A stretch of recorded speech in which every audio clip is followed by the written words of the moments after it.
Welcome to Legion of Myths Game Master Insight. Tonight, our panel of seasoned tabletop RPG veterans dives headfirst into personal stories, bold expectations, and powerful insights. Get ready to ignite your imagination and elevate your next gaming session.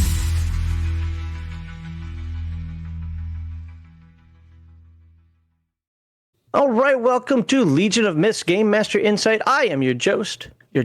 I am your Jost. We're starting off the show awesome today. Hey, well, that's his final comments. I shouldn't do that. I'll get the panel up there. But I am your host, John Max Leoshlo, and I'm truly grateful you are with us for tonight's discussion, and I might learn to read after this episode. We'll find out. Game Master Insight is a forum where our panelists share experiences, ideas, advice on tonight's topic of Session Zero. Now, I had some people say, oh my God, that is such a lame topic. Oh my God, everybody's done something on Session Zero. Oh, you're just fishing for views or whatever. Or the opposite, these are what killing channels. Hey, I don't tell you guys, but I think it's going to be a fun topic tonight to talk about, because I think you might find that some of these Session Zeros go a little differently, but we'll find out. But ultimately, it's something that I think that every game should have, and you probably do, whether you use the term or not. We'll find out here in just a little bit. But so we'll have these guys on to highlight their unique perspectives and expectations, and ultimately, I sincerely hope you enjoy the conversation. Of course, special shout out for our first-time viewers. I really hope you enjoy this video, share it with your friends, and of course, come back again. Please consider supporting Legion of Myth through the link in the live stream's descriptions. Rumble Rants Super Chats of less than $20. I will read at the end of each segment. There are 4 segments. $20 or more, I will interrupt as immediately as I can without derailing the conversation, and $50 or more, I will take a drink in your name, and you can force the panel to answer any tabletop RPG related question of your choice right then and there. If we reach $100 more in Super Chats or Rumble Rants, there will be a $75 Palladium book or Drive-Thru RPG gift card giveaway during the rando portion of the show. That's after this is all over with. We call it segment 5, or the rando portion. We'll do it around that time. Legion of YouTube members and I cannot talk. My God, this is going to be a great night. Legion of Myth YouTube members and Rumble subscribers, as well as tonight's Super Chatters and Rumble Ranters, have the opportunity to win, but you must be watching at the time of the giveaway to claim your victory, else it will roll over to next week, kind of like the lottery that Alabama does not have. Legion of Myth moderators will time out or even ban people who attack any panelist or chatter. Attack the argument, not the person, and keep your various social media beefs off of my show. Please like this video, subscribe to all the panelist channels found in the description. Thank you for your time and for your support. All right, now with that out of the way, let's meet our GMI panelists. Tonight we have, starting at the left there, Crispy. Please introduce yourself and briefly tell us what products or media you create and your tabletop RPG experience. Well, pleasure to be on the show again. This is my second showing. I have a YouTube channel called Table Runner. And on that channel, I focus mostly on in-character role-playing experiences. So we post games. We've actually posted some of our Zero sessions for everyone to watch. I started in the role-playing hobby in the mid-1980s with a game called Robotech, a favorite of Max. And I've been in the hobby since then. So run a number of different games, from fantasy to sci-fi, Western, the whole gamut. Like to try new systems.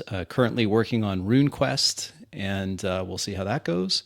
But like that, and that's who I am. So check me out. I'm on YouTube. I give a lot of unsolicited advice. That seems to be popular. So, Crispy, I need you to control your people. This is not acceptable behavior. Yes, sorry about that. My brother Max, he's the spicy one.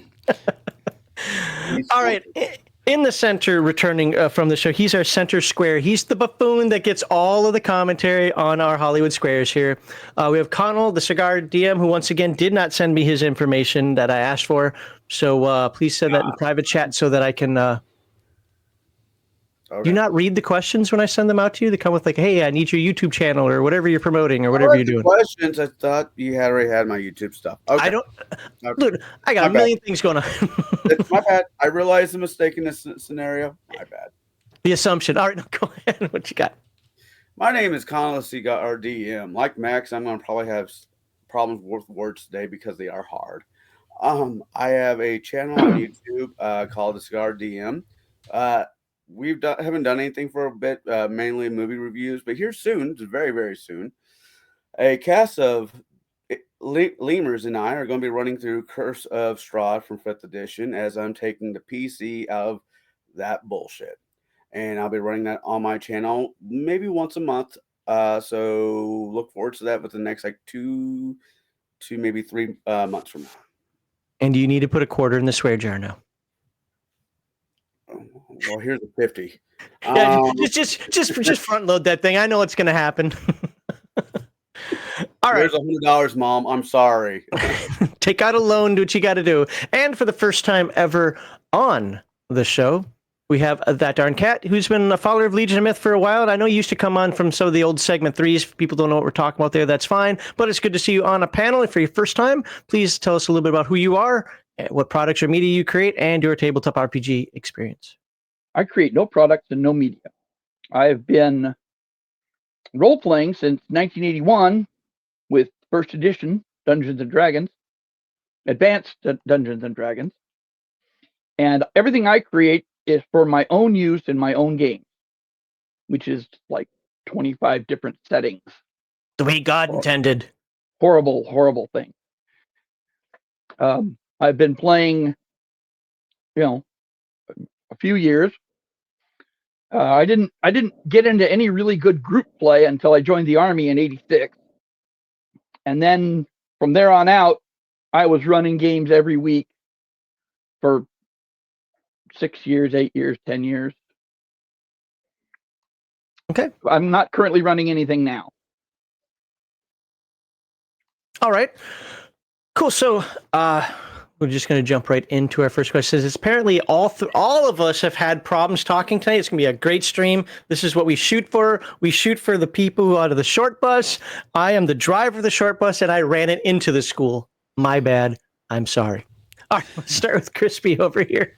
Yes, sir. So for the folks out there, the way this works real quickly is we got 4 questions, 4 segments, however you want to look at it. I'm going to ask a question. I'm going to ask it each time just to remind you guys what it is. We'll have some follow-ups. They'll have some discussion and so forth. But these answers that they're giving aren't for me. I either have my own, which you'll find out at the end, or it's for everybody as a whole. So if you already know the answer to this question, that's great. Stay around for segment 2, or you might learn something because Crispy might do something differently than Connell. That's the whole point of this. So our first segment is going to be on establishing expectations and boundaries with regard to Session 0. So, Crispy.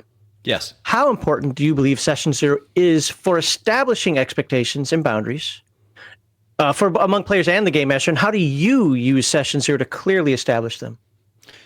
So I do think that Session 0... Well, first of all, I don't think we should get too hung up on the label Session 0. What we're really talking about is just a conversation that happens between all the participants before the game actually starts. I apologize for interrupting, but I'm curious as to the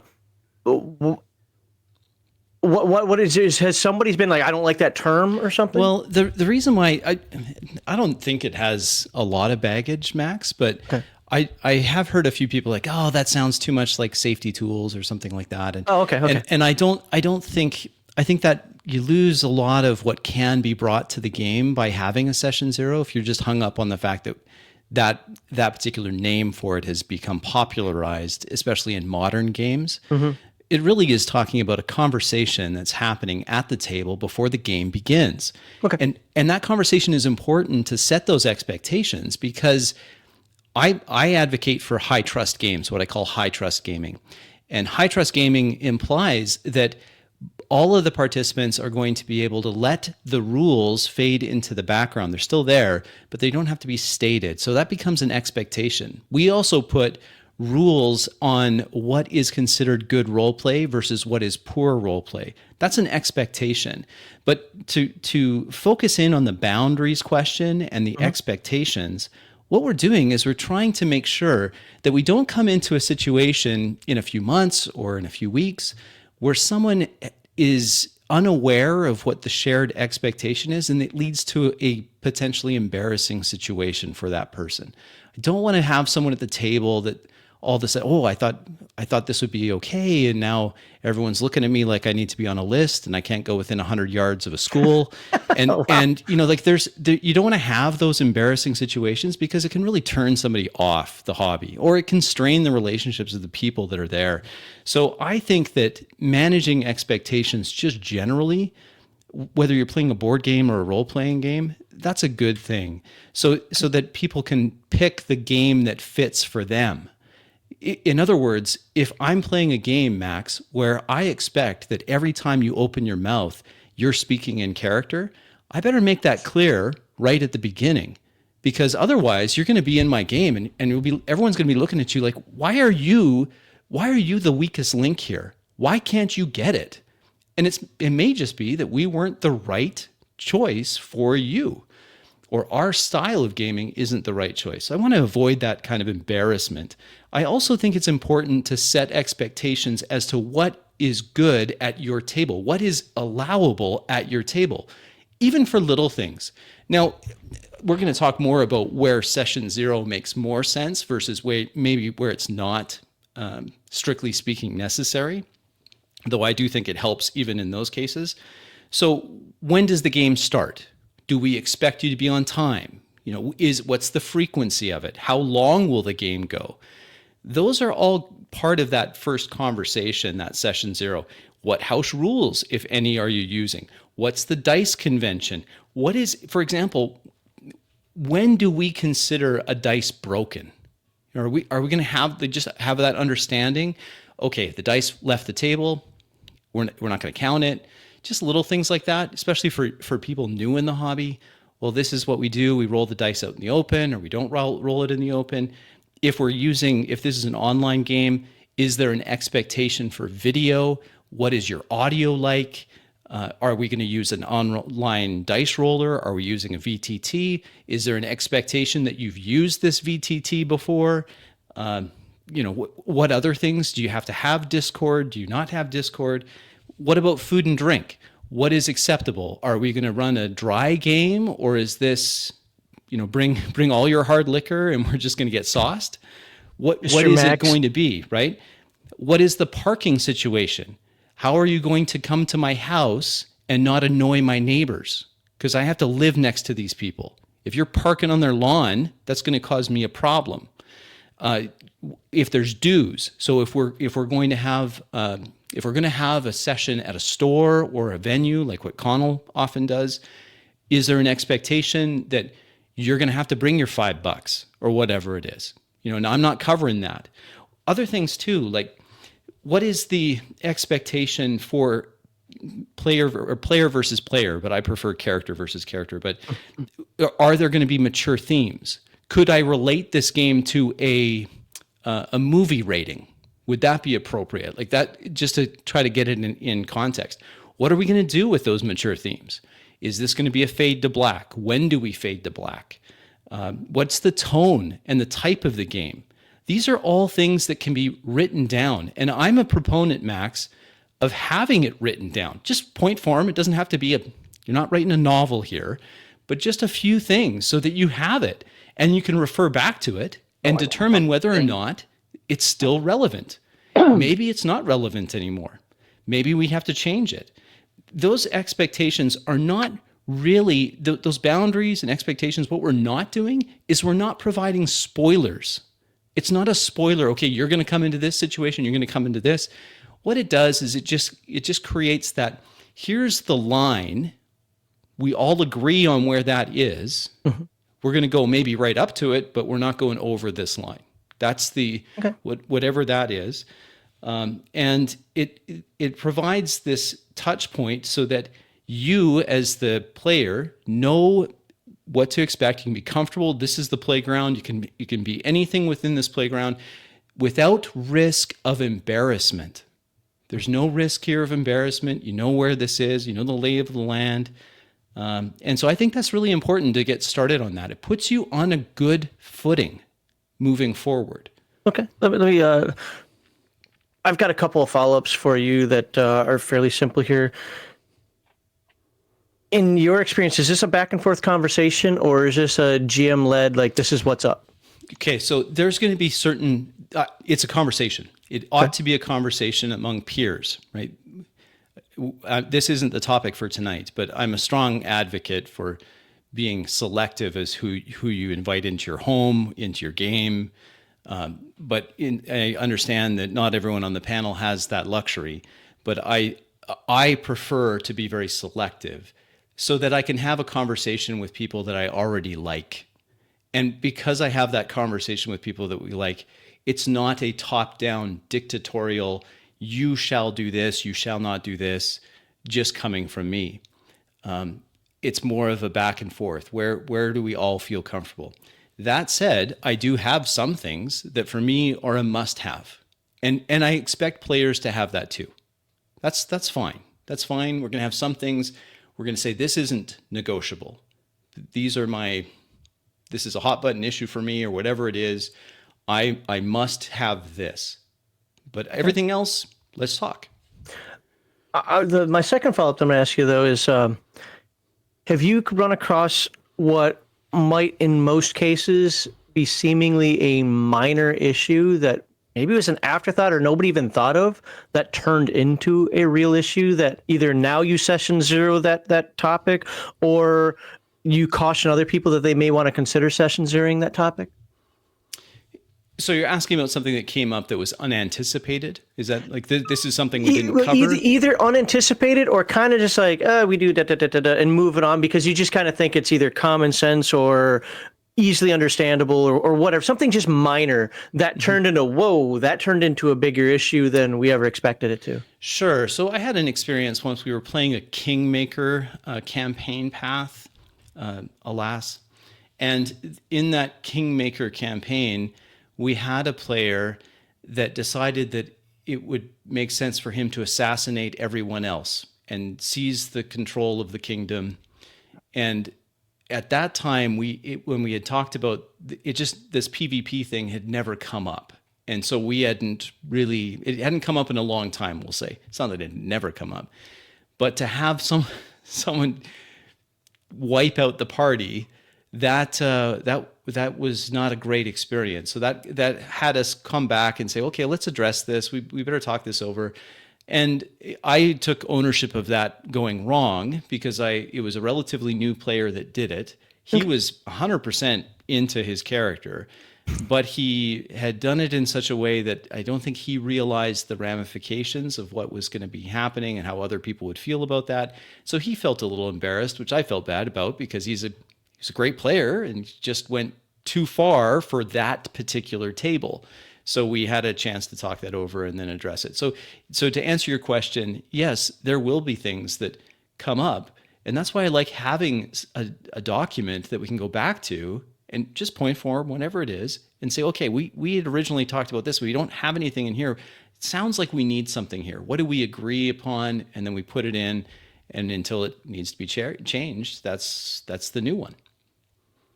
Okay. You guys have any questions, comments, concerns for him on what he said? Nothing but concerns. Or this is a discussion for you guys as well. It's not like three separate people that just are in their own lane. Like, no, I just realized I have nothing to say when it comes to my turn. No. No. okay. Well, then Connell, I'll just ask you the question, and if something comes up you guys want to discuss, we'll just do that. So, all right. Asking you the question, Connell, how important do you believe Session Zero is for establishing expectations and boundaries among players in the Game Master? And how do you use Session Zero to clearly establish them? Now, before you answer, I'm going to just let folks know out there. Crispy has talked about vetting his table. I think we're actually going to have a discussion on that next month, if I remember correctly, about that exact topic, about vetting the table. Connell, on the other hand, is a professional Game Master where he does things at hobby stores or I don't know exactly where you do it, but so there's going to be a different feel to this. There's going to be less vetting and more, well, these are the people you're stuck with. So what do you do? Again, I know you have the question, so I'm not going to repeat it, but I just want to put that framework out there for people. I believe Session Zero is very important for multiple different reasons. Crispy covered like 99.9% of them. But for at the tabletop at a store, I have session 0 is every time, almost it feels like every time I sit down. Because even if I'm running a module that is a 4-week module, where at the beginning of the next month of 0, I will still have the influx of somebody new coming off the streets like, hey, I want to play. So I have to explain to him what's going on. Here are the rules. No bad language. Please clean up after yourself. I'm only allowed 2 books, the handbook and 1 other book. That's it. Please be polite. Being a human, just being human. But I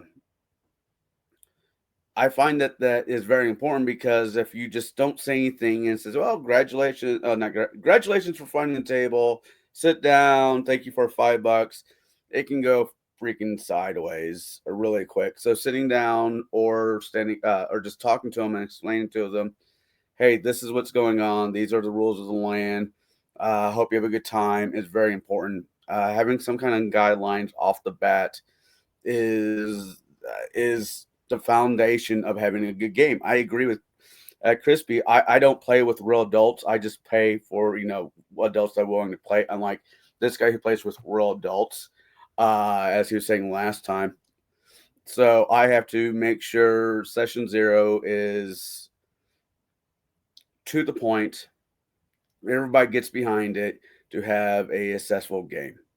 So people talk about what they do during session 0, but in what way, or what ways, either way, does establishing expectations up front in this regard, setting it before the game even starts, enhance the gaming experience? I don't know particularly if it enhanced it in my situation. I let the players know what they're in for, by telling them that this module will have A, B, and C, which it might be, this might have goblins or a trolls or witches. Oh my, by telling them, a little bit, but I don't give them the full, pie. So it's commercialing myself out. I don't want to say commercialing myself out, but 0 session is letting them know what to somewhat expect in it. So if that goes along with your question. You're the one answering it, not me. Yeah, So- that's my answer then. Okay. I'm just gonna look at the cigar and look pretty. All right. You guys have anything for Connell? Yeah, I actually do have a question for you, Connell. Okay. When you're talking about this expectations, and you mentioned language, and is this something that you advertise beforehand, or is this something that you just have as these are items that they're not written down, that's just your list? How do you? And if it's Language, because it is a game shop that has everything from minors to grown-ups, is very much stated as soon as you walk in, curve your tongue. So it's a kind of an unspoken rule at the game shop, especially when we have kids, watch your bloody language. Uh, and if there is, we do have a jar. It's kind of funny. It was my idea. It was like, if you drop a curse word, put a quarter in a jar, and after a certain time, I end So up you buying come it. here and do it then? I get it. Yeah, well, it's you, Max. What can I say? Yeah, fair. If the jar gets so full, I'll go and buy candy or snacks for the entire, whatever table. It's like, thanks for playing, have a, snack on us, whatever. But if they're not going to do that, like if they're not going to abide by your table rules, as part of a session 0, like, so when they sit down before you actually start playing, do you go over these things? Like, is that like yes, before you even make a actually character? have a printout, first day of school, you just go into your classroom. The teacher has the rules laid out on poster board. I have that attached to a wall, more or less. Oh, No okay. cursing, be polite, stay in your bubble, don't touch, and most of these I have to, most of the time it's just with kids. Every once in a while, the only hang up I have with the adults is more or less the language, but the rules are laid out. It's not anything off the cuff when it comes to the common sense stuff. So yeah. Okay. All right. Anything else? Okay, then we'll slide on over to That Darn Cat, and we're going to ask you the same question. How important do you believe Session Zero is for establishing expectations and boundaries among players and the Game Master, and how do you use Session Zero to clearly establish them? Before I start a game, when I've made my setting and I've decided what's available and whatnot, I create a campaign primer, which includes, the basic mechanics of the game and all the mechanical stuff and kinds of characters available and what the world is like, common character knowledge of the world. And I hand these out generally, either if it's going to be an in-person game, I hand them physical copies out a week before the game, before Session Zero, so that at Session Zero, they can have familiarized themselves with the world in general and already have an idea of what kind of character they can create that fits in the setting. This is because this is important. I want the characters to fit in the setting. And so during Session Zero, we get to rolling dice or whatever the mechanic is. If we're going to play Champions, or we're going to play GURPS, or we're going to play Cyberpunk, whatever game it is, whatever set of mechanics are going to be used. And then I answer questions, because some players are less familiar with some games. And so I can explain how the mechanic works, especially when it comes to skills. You have someone who's new and they might not have a good grasp on the game, and they'll take a skill and I'll say, "Are you sure you want to take that skill? That skill does this." Oh, I didn't know it did that. That's not what I thought it did. So I can help the players create characters that they want to play with the skills that are useful for the character that all fit within the game setting. Another thing I do is I pare down the game setting. If I'm going to run GURPS, I go through and I pick the skills that are actually available in the game world. If it's a fantasy game, there are no technology skills, period. People claim that GURPS is too hard. Well, that's because you're looking at the GURPS character creation book and you're looking at all the stuff that you would never take as a fantasy character. Isn't there a fantasy supplement for it? Yes. Well, actually, the fantasy supplement is not for the characters. The fantasy supplement is to help the game master make a fantasy setting. Okay. So the less chunk you have for character creation, the more the players can create characters that fit in the setting. That may be limiting the number of classes, limiting the number of races, limiting species, limiting, the starting places you can come from. Everyone's going to come from this town, period. And that way all the players will know beforehand what the expectations are overall. And then, we get to making characters. Okay. I want to ask this follow-up to all of you. So hold on a second. And you answered the follow-up that I was going to ask you in your discussion there. So first of all, do you guys have anything for That Darn Cat? I was just going to ask you, what kind of boundaries do you set? Well, in what kind of boundaries are you talking about? Right. So, for example, a boundary that I have in my games is if there's a sex scene or something like that, it always fades to black. I don't want to feel weird. A bunch of guys talking about their, Hold on, I want you to role play that right now. In character. Drop them, boys.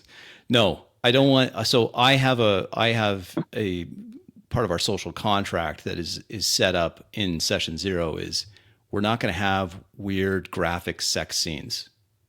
It's weird, and go do that on your own time. I don't want it. What kind of boundaries do you set in your Session Zero?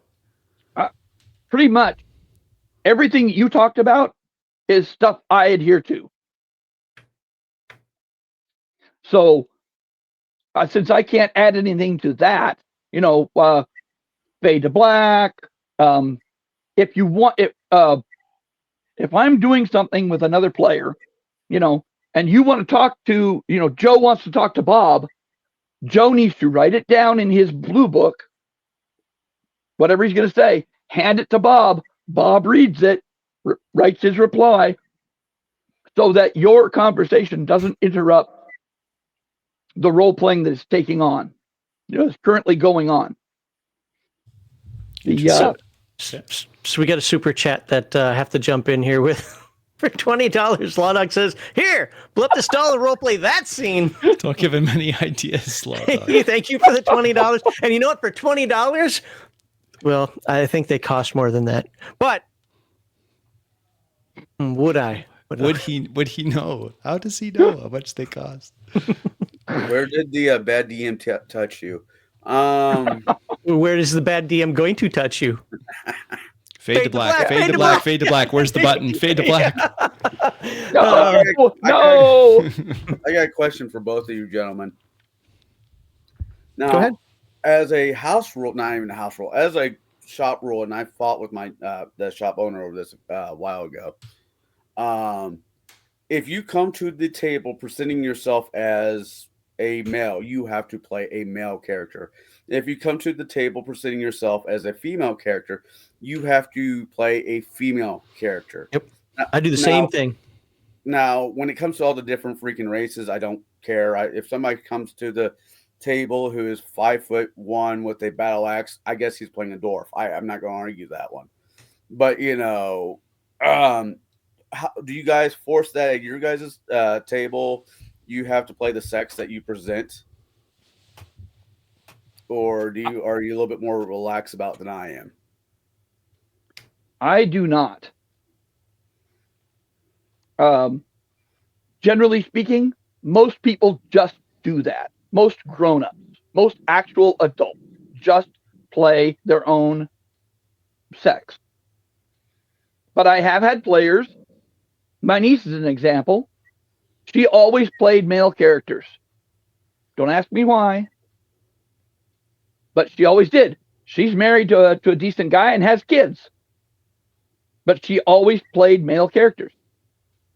I don't have a problem with it unless you play really stupid. Then I have a problem. Sorry. I definitely have a preference, Connell. My preference is that you play your own sex, because I prefer. I don't like goofball games. I don't run goofball games. I don't play in goofball games, and I've seen it often take place where, especially, and sorry guys, but men trying to play women, it's often cringe. It's often bad. Women playing men characters, they generally are okay at it, from my experience. So I'd be okay with that, though I would prefer they didn't. I don't have a rule at the table.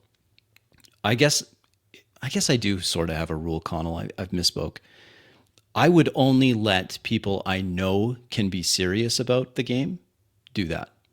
Otherwise, forget it. And if I know they can't be serious about the game, then they usually don't have they don't have a chair at my table. Anyways, I get that. I've ran across this a handful of times with adults, where a guy comes in, I want to play a female bard with blah blah blah blah, and it's like, you can play a bard, but you can't play a female bard. But why? And I explained to him why, and there's been a few heated discussions about it. Children, I don't have normally that problem with. So it's just a public setting where you two gentlemen seem to run house games where I play with the general mass and you get what you get. Right. I'd want to avoid a situation where someone was just some backdoor way of expressing their autogynephilia or something. Like, I'm not interested. This is not therapy. And it's not therapy. And you know what, if you want to dress up in a dress and put fake breasts on your own time, go ahead, but not in the game. Like, I'd rather you not, like, be serious about it. That's my answer. Not really on topic. So how do you guys, and this was actually, by the way, a great question there, Connell, because it leads right into the follow-up that I wanted to ask all of you, is how do you approach discussing sensitive topics or themes during session 0. So now I'm not talking about the use of possible X cards or safety tools. We're like, hey, this is going to be a gothic horror game, and well, in gothic horror games, sometimes princesses lose their dresses and have to run across the balcony or something.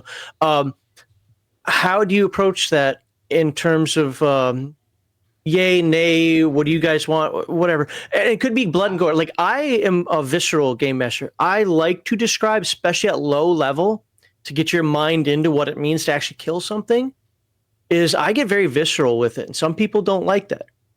So how do you approach discussing sensitive topics or themes during session 0? Yeah, go ahead. I will. Okay, you know how they have the safety tools card? You're supposed to pass it out, and the players check all the things that scare them. Okay, I do something like that. Only these are the things that are going to be in the game. If you don't like it, the X card is the front door. There will be spiders. There will be snakes. There will be, scary monsters. There will be, these things will happen. Murder will happen. Nothing will happen on scene, right? If there's a grape that takes place in the game, it will happen off scene, and the players will deal with the ramifications of that, not the actual, not the graphic, happening, not the act itself. I have never had a player, had that happen to a player. I wouldn't allow it to happen to a player. I wouldn't allow the player to do it to an NPC unless, because the players are supposed to be heroes. Unless we're playing an all evil group kind of thing. Sure. That's a different animal. But still, if a player says, I am going to do this horrible thing to that person, and they can succeed, it happens off screen. It does not happen in the game. It's another fade to black thing. Oh, okay, you do this, click, next person. Let's change this up a little bit, and you can continue on that during Cat, or I can move over to Connell for this one. But let's talk about there are various sensitive topics out there for terms of cultural mores. You've got war itself, even real world politics to some degree. Now, I know it's real easy for us to all sit here and we love to say, hey, keep politics out of my games. And sure, I don't want to deal with, Trudeau or Trump or Clinton or Merkel or whomever in my games as people, because that's too real world. But philosophically, politics still exists. There are still despots. There's still, freedom fighters. There's still, monarchies and so forth. So some of those themes from medieval Europe or modern world or whatever will still come up that some people might find like, whoa, that was insensitive because what you said there relates to something real world, or you should probably curb this because some people find that offensive. Church, that's just on a little discussion about this today at work. Whoa, you know what? You're kind of offending my religion right now. How do you approach, again, sensitive topics aren't just about, sex and gore.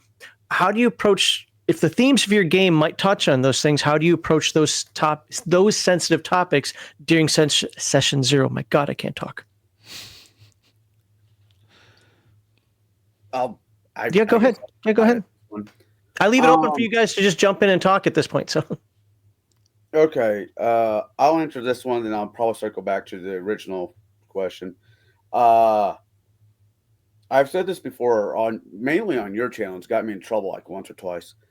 But I do not, when it comes to religion, whatever religion is in the book, whatever deities is in the book, fully accept. There's been a few of them I just marked out just because there are people who are practitioners in the worshipping of Thor, Odin, and all that in the really real world. So I try to no, this one's off the table as of right now. But I do not allow really real gods. That sounds weird. Really real gods into my campaign. If it's a god deity that's already been published in the book, I'm perfectly fine with. Work it out. We'll make it work. Now, I don't. It's not that I have anything against the Christian, Muslim, thought processing. Is I don't want two people to get upset because I don't think you are playing your character Christian enough. That has no What about place. this? I've was a follower. I played a character in Dungeons and Dragons. I played a character who was basically a follower of Hermes, and so a Catholic didn't like the fact that because I was kind of mimicking a prayer from Saint Christopher.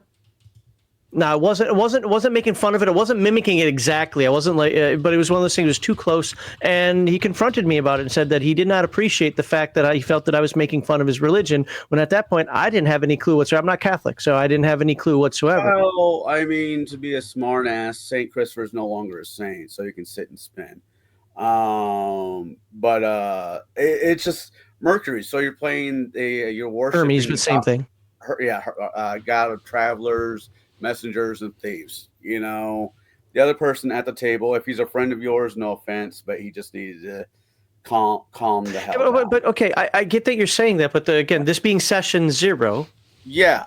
How do you approach sensitive topics or themes during session 0, or do you just say that, like, look, we're playing a fantasy game. There are going to be some dragons in here. There be dragons. You're going to have to deal with it, even if your religion says, oh, if you use that word, dragon means, whatever. If I just kind of lay it out as it is. I mean, I'm kind of there with that darn cat. My X card, for the most part, is the door. Go pick your $5. We'll try this again next week. Okay. I've tried to be somewhat flexible with aspects of this in the past, and it's just bitten me in the ass. So I have to draw some hard lines. No real life gods in my camp, at my table. If you're a male, you play a male. If you're a female, you play a female. I think you might be focusing on that, because what I'm trying to dive into here, and I can come back to you if you want me to, is how do you approach this during session 0? Not how you approach it during the game. Oh, I just lay it out. Outrightly just lay it out. Actually, males play males, females play females is on the board. It's like number 2 or number 3 on the list. Politics. Every campaign has politics. I don't care if you're in outer space or you're in Middle Earth. There's politics no matter which way you break it. As long as it stays in, and I say this at the table at 0-1, as long as the politics is situational to the game, go be politics. I don't care. Just make sure it's within the frame of the game. I got it. All right, Crispy. Right. Yeah. So it's an excellent question. The way I handle it in session 0 is I'm not, these are people I know, so I don't mind just bringing it up. How do you want to handle this? How do you want to handle that? This comes back a little bit. There's a little bit of bleed over into our second segment, which I'm really excited to get into, because that's really the meat and potatoes of session 0. When we talk about politics or religion, I remind the players that my elevator pitch for role-playing games, this is a simulation of a fictional world. We want this world to feel real. So it depends a lot on what type of world we're creating. For example, I love playing in modern, near modern, near history. I like that setting. Now, in order for that world of New York City 1970s or present day Chicago to feel real, it's going to have religious themes and political themes. And those political themes, we played a campaign, modern campaign, in Parker, Arizona. And of course, the border is going to come up, and smuggling and drug trade and people sneaking over the border. And I know that's a hot topic, but we decided, I just brought it up, in this setting that we're going to create together, we want to feel like it's real. To bring religion, pull religion whole cloth out of that is going to break the verisimilitude of the world itself. So we have to agree, okay, in this, because we're playing New York 1970s gangsters, those New York gangsters, their faith is going to be a big part of their life. And it's not just any faith. It's going to be Roman Catholic. Are you okay with that? I play with well-adjusted adults. We all agree at that point, or we don't. If we don't, we have to decide then together in a conversation, what are we replacing it with? But I don't shy away from having religion in the game, whether it's fantasy or modern. Again, I like playing modern or near future or recent past. And it just doesn't feel like a real world if people don't have their religious inclinations and their political leanings. So, and then when we're playing, I'm very careful that I'm not lampooning something. I have to give it, instead of straw manning the other side, which I may or may not agree with, I try to steel man it. Like, these are people that they have real intent, they have real heartfelt convictions, and they make their decisions based on those convictions.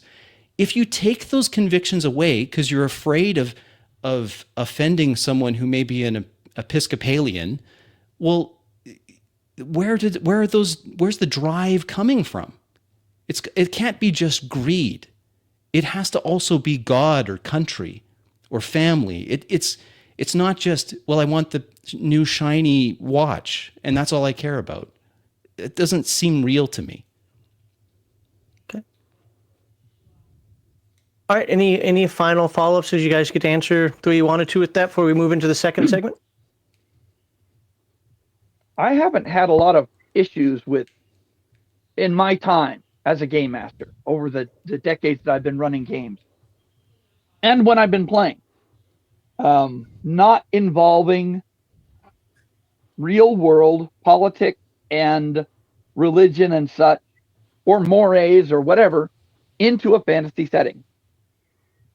If the fantasy setting says XYZ, then that's the reality that the players experience, that the characters experience, I should say.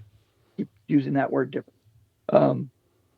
So I haven't had a lot of that in my games, and I haven't done it in other people's games where it is inappropriate, unless it's in the part where we're goofing around and just joking.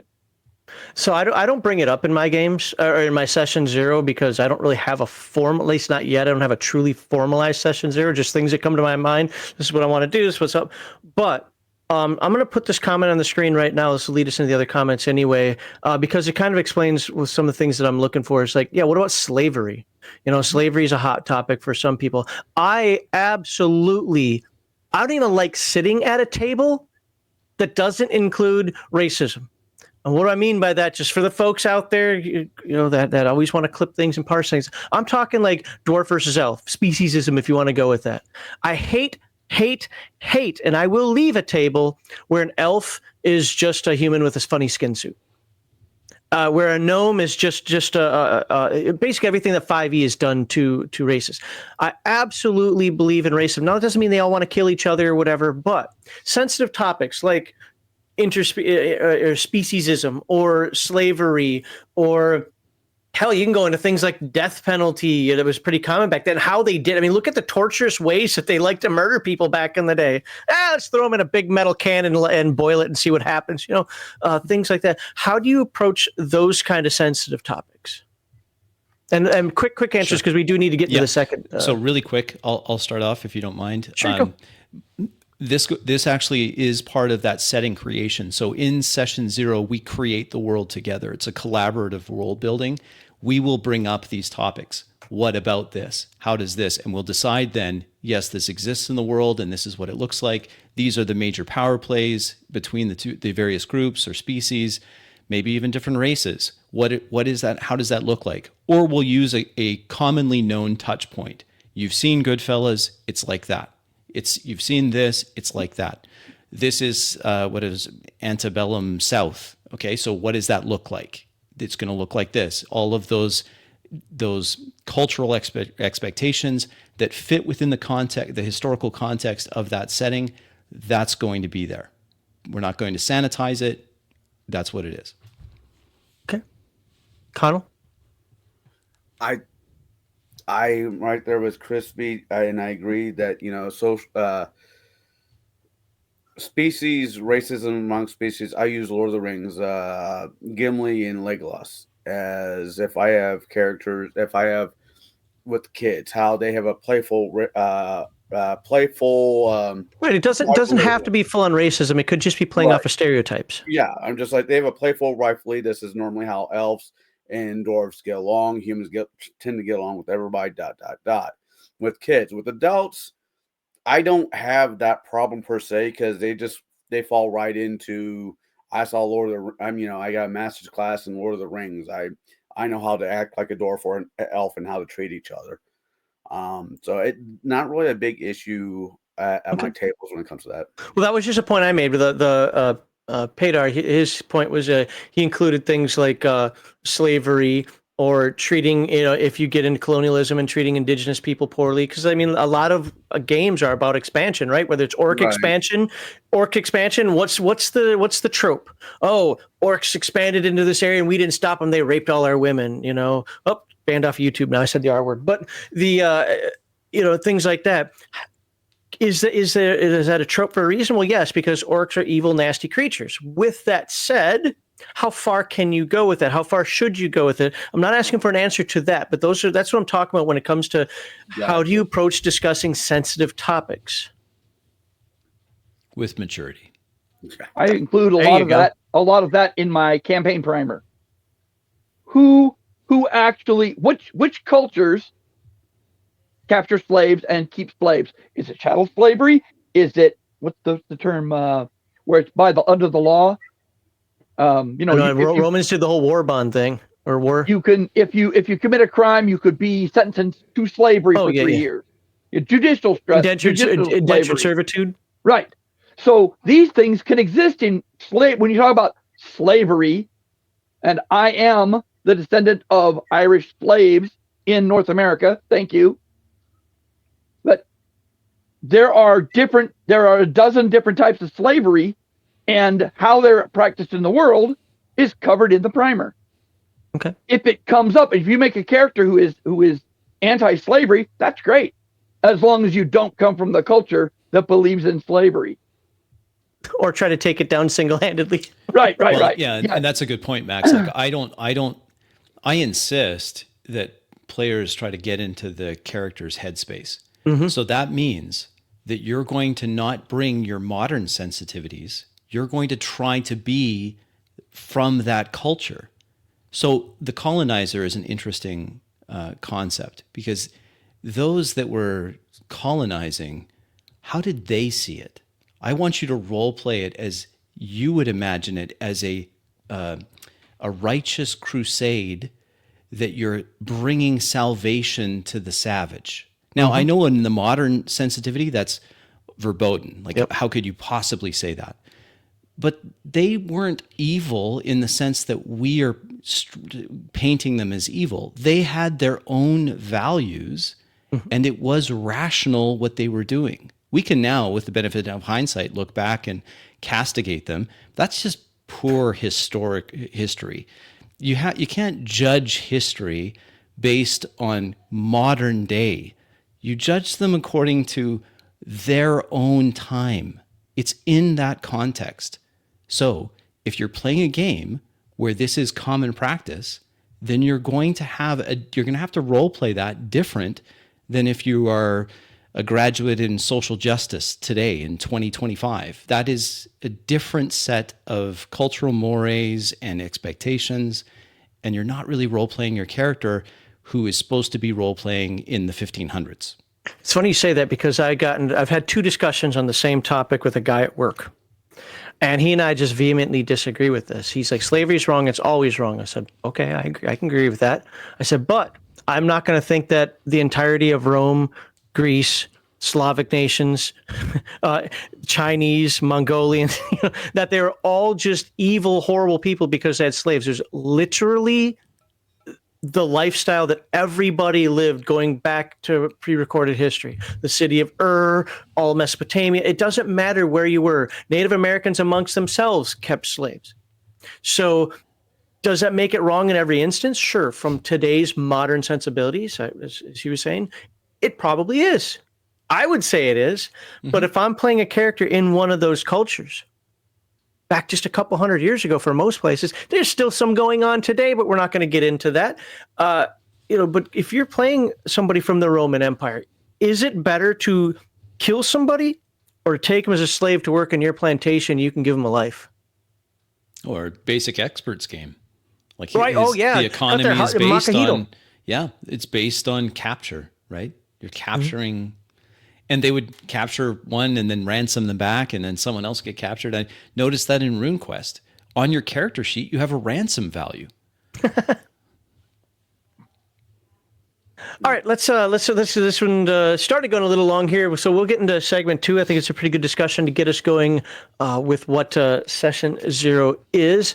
So let me put up my little banner here. So next segment, we are going to be talking about collaborative world building in session 0, and I think this is where Crispy and I are going to disagree a bit. We'll find I out. love this. I love. You're not this the only part. one, Max. It's my world. The players have no say in it until they start playing. There you go. That's my session 0. Let's start. But actually, I want to hit some chat here before we do this. We don't have any super chats. I already read the one, but there are a couple of really good comments that I want to pop out there if I can get them. There we go. So first things first, Peter says, character versus character too often becomes player versus player at some tables. Yeah, this is why I'm against it.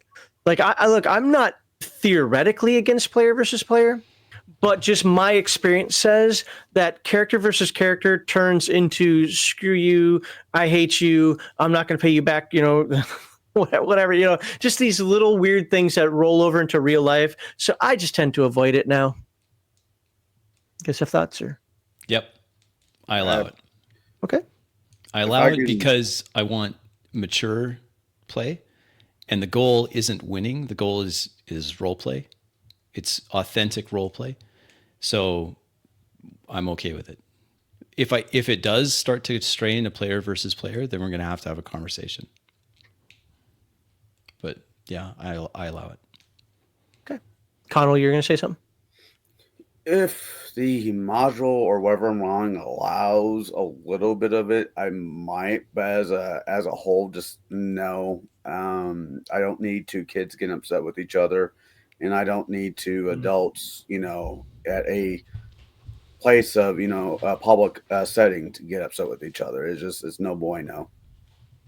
I can see, like, what Crispy was mentioning earlier, somebody having a different hopeful end. Like, I'm with these guys and I'm acting like I'm with these guys, but in the end, I have a different result that I want to do. I actually don't have a problem with that. I don't consider that player versus player or character versus character. When I say this, and maybe you guys differ on this, is that's when it's like the thief runs around, this crap that happened like junior high, senior high, run around and be like, I'm going to pickpocket the mage's spell book and I'm going to put it on the paladin, that kind of nonsense. Or it's like, hey, and this is something that we did in one of our campaigns, my friend Von Zark and I, we did everything we could to befriend the ranger's dog just to send it on suicide missions. Stuff like that. And the player got like crazy pissed off at us. Like, we were feeding it, we were petting it, we were playing, basically treating it like a dog. And he ultimately said, well, hey, yeah, he's their friends and so forth. So we like, come here, boy. And they're like, go get him. Like, just some slimes or whatever it was.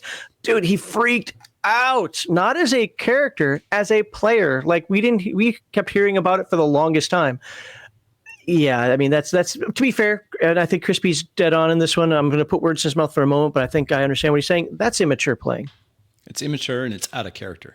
So it's no go. You got to stay in character. Oh, I wouldn't say it was out of character. Yeah, sure. No. We were jerks. When he got upset as the player, he's out of character. That's what I'm saying. Yeah. Role play solves that. Yeah, Staying absolutely. in character solves that. Just like the thief. The solution to the thief is the wizard nukes him in character. Like, you messed with me, the character is going to take care of that.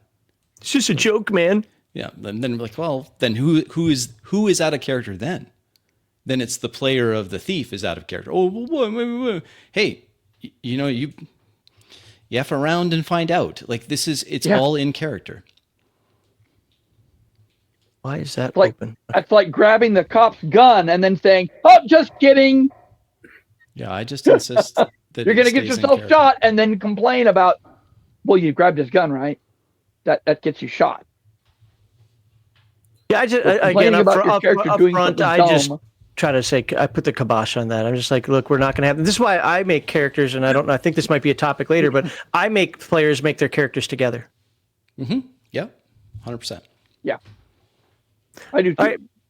Bear is a member for 14 months. Thank you very much, Bear. I don't know if you're on the list if we have a giveaway today. If not, I'll try to make sure you get there. You know how it goes. You won't win anyway. You know that. What are some of Crispy's adamant no-nos? If you can make it quick. I don't allow costumes. Okay. That's funny you say that. There's a reason for it, but yeah, I don't allow it. Was it just a trench coat and? Yeah, it was just like somebody that joined us, and he assumed that we were, cosplaying, and it was just awkward, and he felt embarrassed, and we all kind of chuckled about it. So, yeah, no costumes. Okay.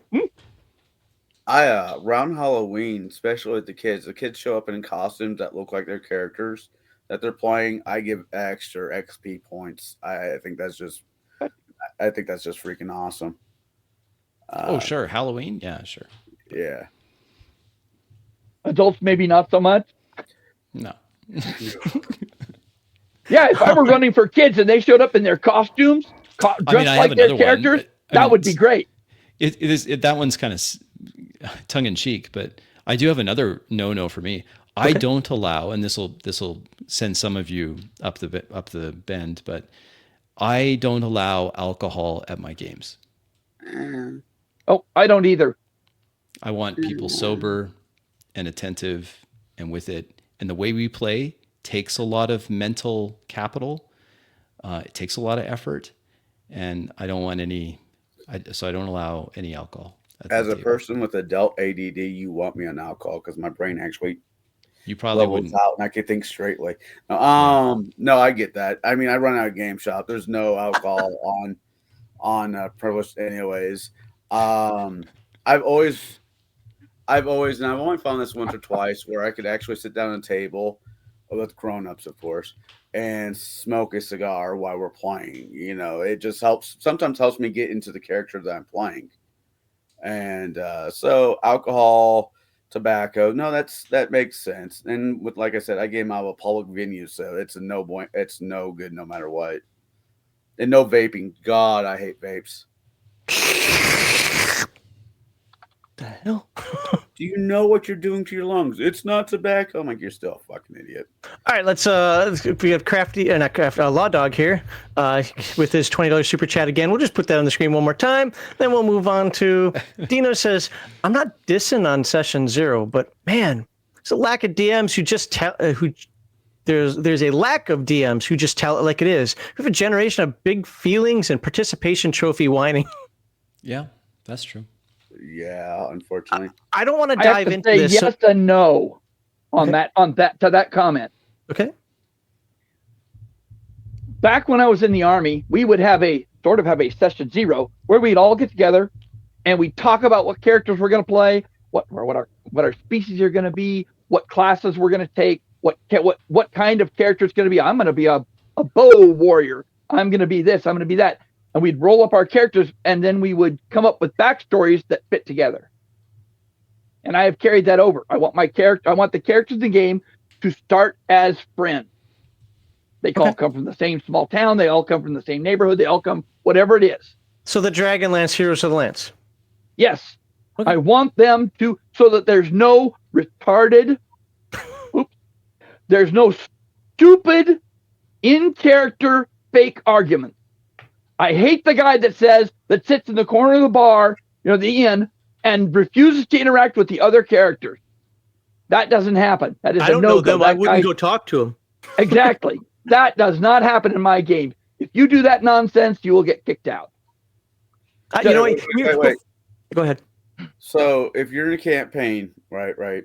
If you're running a campaign and the party has been with each other non-freaking stop for several weeks because they had to go to point A to Mount Doom. And when they finally get back from kicking the Hobbit off into the lava like they should have done in the book, and there's the ranger says, you know what, I've had enough with you hobbits. I'm going to go sit in the back, have a freaking beer, give me 15 minutes. That's not acceptable for you. No, that's a whole different thing. Okay. No, because he's talking about the people who just refuse to interact. Oh yeah. It's session 0. The guy has to be he's the loner whose parents are dead, and you only Never get to be heard that one. story before ever. You only get only one character gets to be the loner, and he doesn't get to be anything but the loner. He doesn't get to have dead parents. He doesn't get to be angsty. He's just the loner. So Connell, in order for me to get around that, or maybe it's this more to that darn cat is, I start a lot of my initial sessions, like session 1, maybe session 0, depending on what we're doing with that, like an Elder Scrolls game. You're in a situation that you want to get out of. You're either going to prison like Elder Scrolls. I have the town all of a sudden overrun, and you 5 guys, you 7 guys aren't going to stop the 300 orcs or whatever happens. That's so you have to break free somehow. I just start them in a pressure cooker that forces them to work together. And then, hey, well, we're stuck together. We may as well. That's a legit start, as long as all the players understand that they're supposed to be a team. Well, you don't get to be the angsty, edgy edgelord loner. You don't get to be. Everyone can't be Batman, and you know. So I like the Free League games. The Free League games build that into character creation, your relationship with the other characters. But Connell, you're going to say something, but I do need to go on. So what's up? With Zero, with the Zero level, Session 0? Session 0 with Death in Space. It's basically built into the book where you're all on the same fucking boat. You might not possibly know each other, but you've seen each other enough. It's like, oh, that's Bob. You know, it's kind of already built into it from the get-go. So it does help with that, at least that system. And another quarter for the square jar. I suppose the point made here is that gaming with adult avoids these troubles. Yes. Crispy said it with maturity. Yes. Maturity, yes. Adulthood does not necessarily mean a maturity. Oh, there's man babies everywhere. On that, I agree. And that's why we are very selective as to who was in our games. With some exceptions, of course. We got a few. All right, I read a few more non-super chats in that one because I thought that they were really poignant, but we do need to move on here. So let me throw this up here. Hey, if you think you have some presence and charisma, the ability to educate and entertain, a good AV setup free from noise pollution, and an interest in discussing tabletop RPGs in this format, then join the Game Master Insight Discord. The link you can find in the description to stay tuned for future topics. I actually just posted the April topics the other day, so we now have a schedule between now, whenever you watch this, and April. If it looks full, you can still sign up for it. I do pick and choose the people that are on there, so just because it's full doesn't mean you don't have the opportunity. However, I do try to do first come, first serve, but I've had a few people send me messages like, oh, all the topics I want to be on are full. Well, let me know what those are, and especially if you have a different point of view than somebody else, or than if there's like 2 people that are on the left side of the fence and one person's on the right side and you're somewhere in the center, I'm going to bump one of the left-siders in order to get you in there for a different point of view on there. That's just the way it works. Everybody's aware of that. So don't be shy. If you come over there to the Game Master Insight Discord and you see that there's a panel you want to be on, we can talk and find out if you'll be good for the show or not. So otherwise, help us get to know you, and maybe we'll get you on the show to talk about your experiences. Of course, if you enjoy this discussion, please like this video, subscribe to all the panelists' channels, well, there's just one, which you can find in the description. Okay.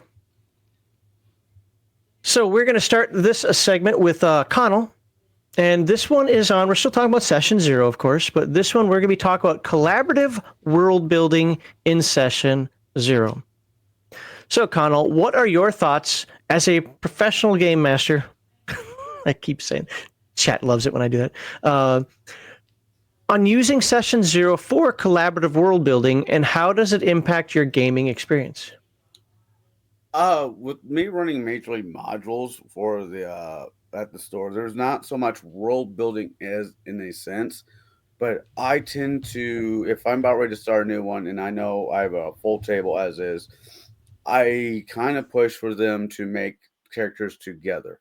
So they all kind of know each other. I'm right there with that darn cat. When if the players' characters knows each other and they're all from the same village of Sandpoint or whatever, it does help the game go smoothly. Now, world building, like I said, it doesn't really happen so much in modules, but having them come from the same small town and know each other does help. That's about as close as to world building as I get with these modules. I don't know if I'm gonna have any follow-ups that are good for you. I'm No. I sorry. know. I do. No, I do. Because follow-ups can be out of my head as well. Considering that people are paying to be at your table, Right. why don't you have your own campaign world and screw modules? Just have your own outline for something. Obviously, it can change based on what the characters do. Give them a little more flexibility and freedom, possibly, and just have your own campaign setting.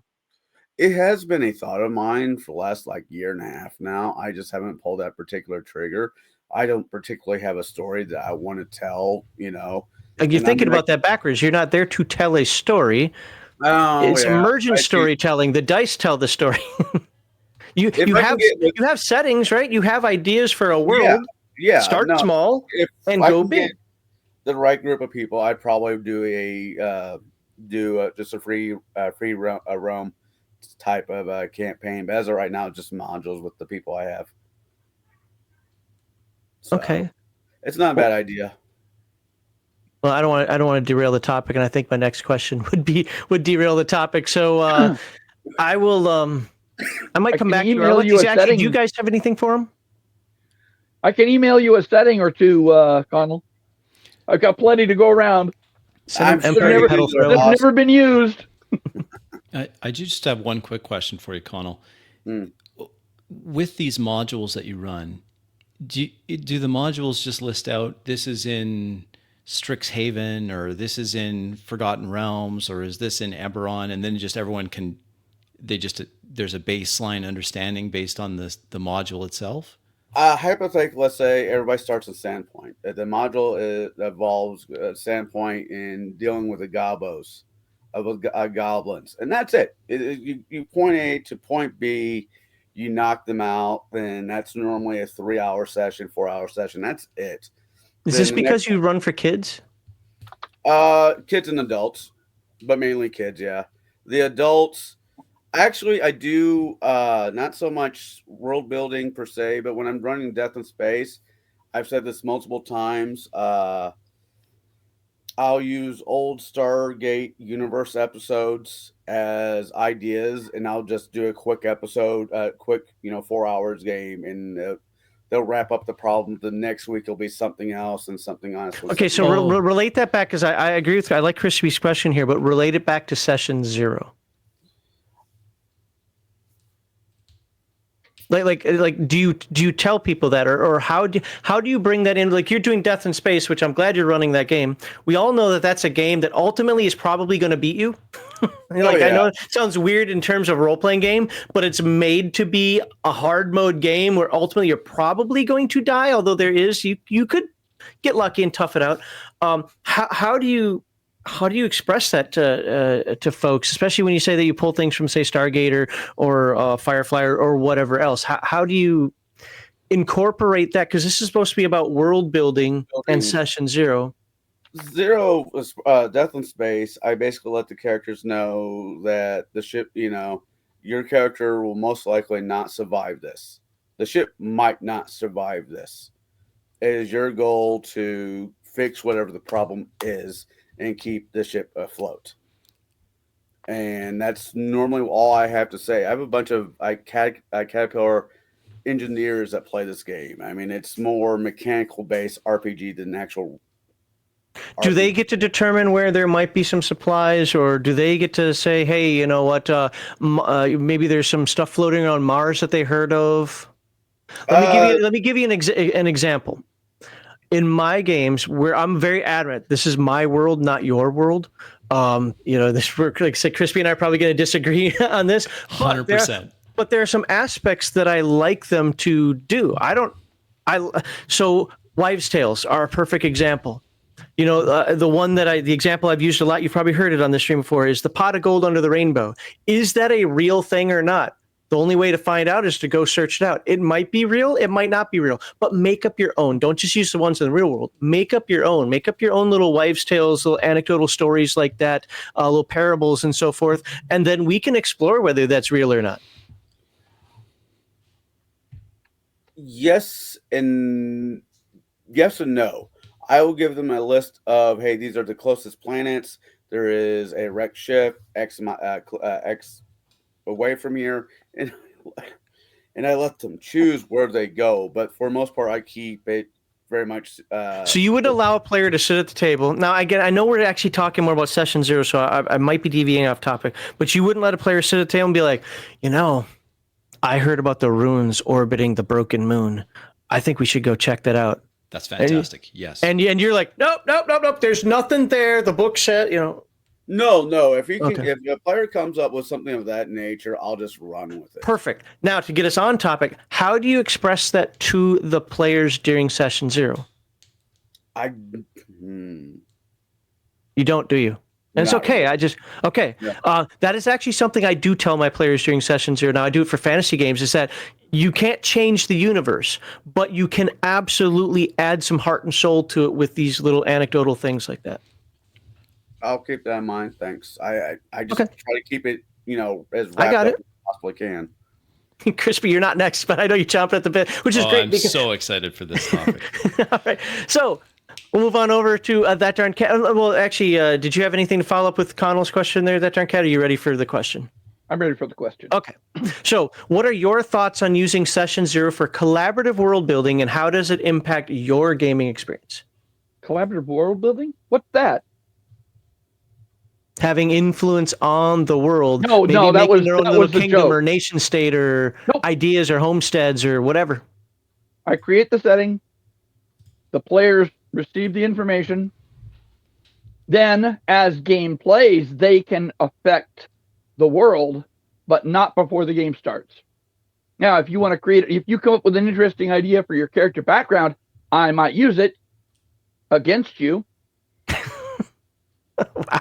But I do not give the players the option to help me create the world. Period. Ready? Okay. Go, Crispy. Well, I have a question for you. Yeah, go ahead. If I can. Okay. So in your settings, to what resolution do you have to create your settings and the primer that you give them so that they have enough understanding of the universe as you've created it so they can interact in believable ways within that universe? Do you understand what I'm asking? My oldest setting is my world of Faxion. I started writing for it in 1984. And I'm still updating it every once in a while. When you say updating it, I have over 300 pages of information on that world. NPCs, places, cultures. And if it's appropriate for the characters to know this information, I provide it to them. How much of that 300 pages would me, a new participant in that setting, how much of that would I have to read as the primer? 5 or 6, maybe. Depends on where you start and how. It's a GURPS world, so it's very granular. You'll start in, say, the city of Trace. You will get the background information for the cultural and political happenings of Trace, the neighborhood, the breakdown of the city by neighborhoods. And other things your character should know, like in your neighborhood, is there a prevalent gang? Who the merchants, the major merchants are? Is there a guild hall in that area? Is there, is it an industrial area? Is it mainly residential? Is it agricultural? Those are the things that matter to the players at the beginning. Everything else is added as the players explore the world. So in your session 0, when they get their 5 or 6 pages, how do you handle it if one of the players is like, well, what about a thieves guild? And you haven't put a thieves guild in that city. Would you then consider putting a thieves guild there? Or they ask about something, they want to play a character that's a little outside. Is that just off the table, or how would you handle that situation? Depends on how outside the character wants to be. Now, if you have you seen Lady Hawk, the movie? Many years ago. A long time ago, probably. The main character, the young thief, is absolutely hilarious. I watched it just last week. Watched it again just last week. And Matthew Broderick plays a character who is absolutely believable as a petty thief, who just all circumstances fall against him. If you want to play a thief, then decide what kind of thief would you be in a village of 300 people? Or would you have to go to a larger city, seek out a thieves guild, and then become a thief during gameplay? Now, it's believable to be a militiaman or a herder, a farmer, whatever, because in GURPS you can still be, I'm a sheep shearer, and I also serve in the village militia, so that's how I justify my spear and shield skill. But I know a lot about the world around me, so I have naturalism or naturalist, and I have all the nature skills. I know how to take care of animals. I know how to doctor animals. I know how to doctor people, because sometimes people get hurt in the middle of nowhere and there's nowhere else to take care of them. You just make a character who is believable to the setting, and then if you want to become something else during gameplay, for instance, no one starts as a mage. No one starts as a magic user. And there are no clerics. Other than, a cleric is just a priest. Priests do not have magical power. They're just priests. So, within the setting, you start out fairly, it's 0 to hero, not hero to superhero. That's fine. I was just curious So everyone starts out with a character that's believable to the initial setting, and then from there you can have goals. And my goal is for my character to go to the city of Algar and join what are they called? The elite cavalry there. Well, that's a worthy goal. And as long as the characters and everything, but the other characters agree to go there, which just happens to be where you can learn magic, you can become a knight and join this elite cavalry unit. But you don't start out as a member of the elite cavalry unit. You don't start out as a sorcerer of great power. It really depends on where the game starts and what the characters have available to them. Now, if you were started in a big city with a thieves guild, absolutely yes. Okay, let's bring this back to the session 0 part of it. How do you express the ability or inability of players to manipulate at least the world at start? How do you explain that to them? Or do you just say, this is the world, make it fit this? Yes, that's what I do. Players have to start a character that fits in the setting at the beginning, and then they grow as they explore the world and expand their horizons. All right. I think I'm probably in between you and Crispy. I don't think I'm that hardcore, but I lean towards that direction. But I do like to give a little freedom here. But it also depends on the game. Some systems are better suited for more heroic play. Okay, we're going to backtrack. The difference between cyberpunk game and a low fantasy game. There is actually, I thought I had a follow-up question here. I ignored it because I wasn't going that direction, but that actually talked about that. Here we go. Do you believe that collaborative world building is suitable for all types of campaigns? If so, or if not, which ones do you think it's more catered towards?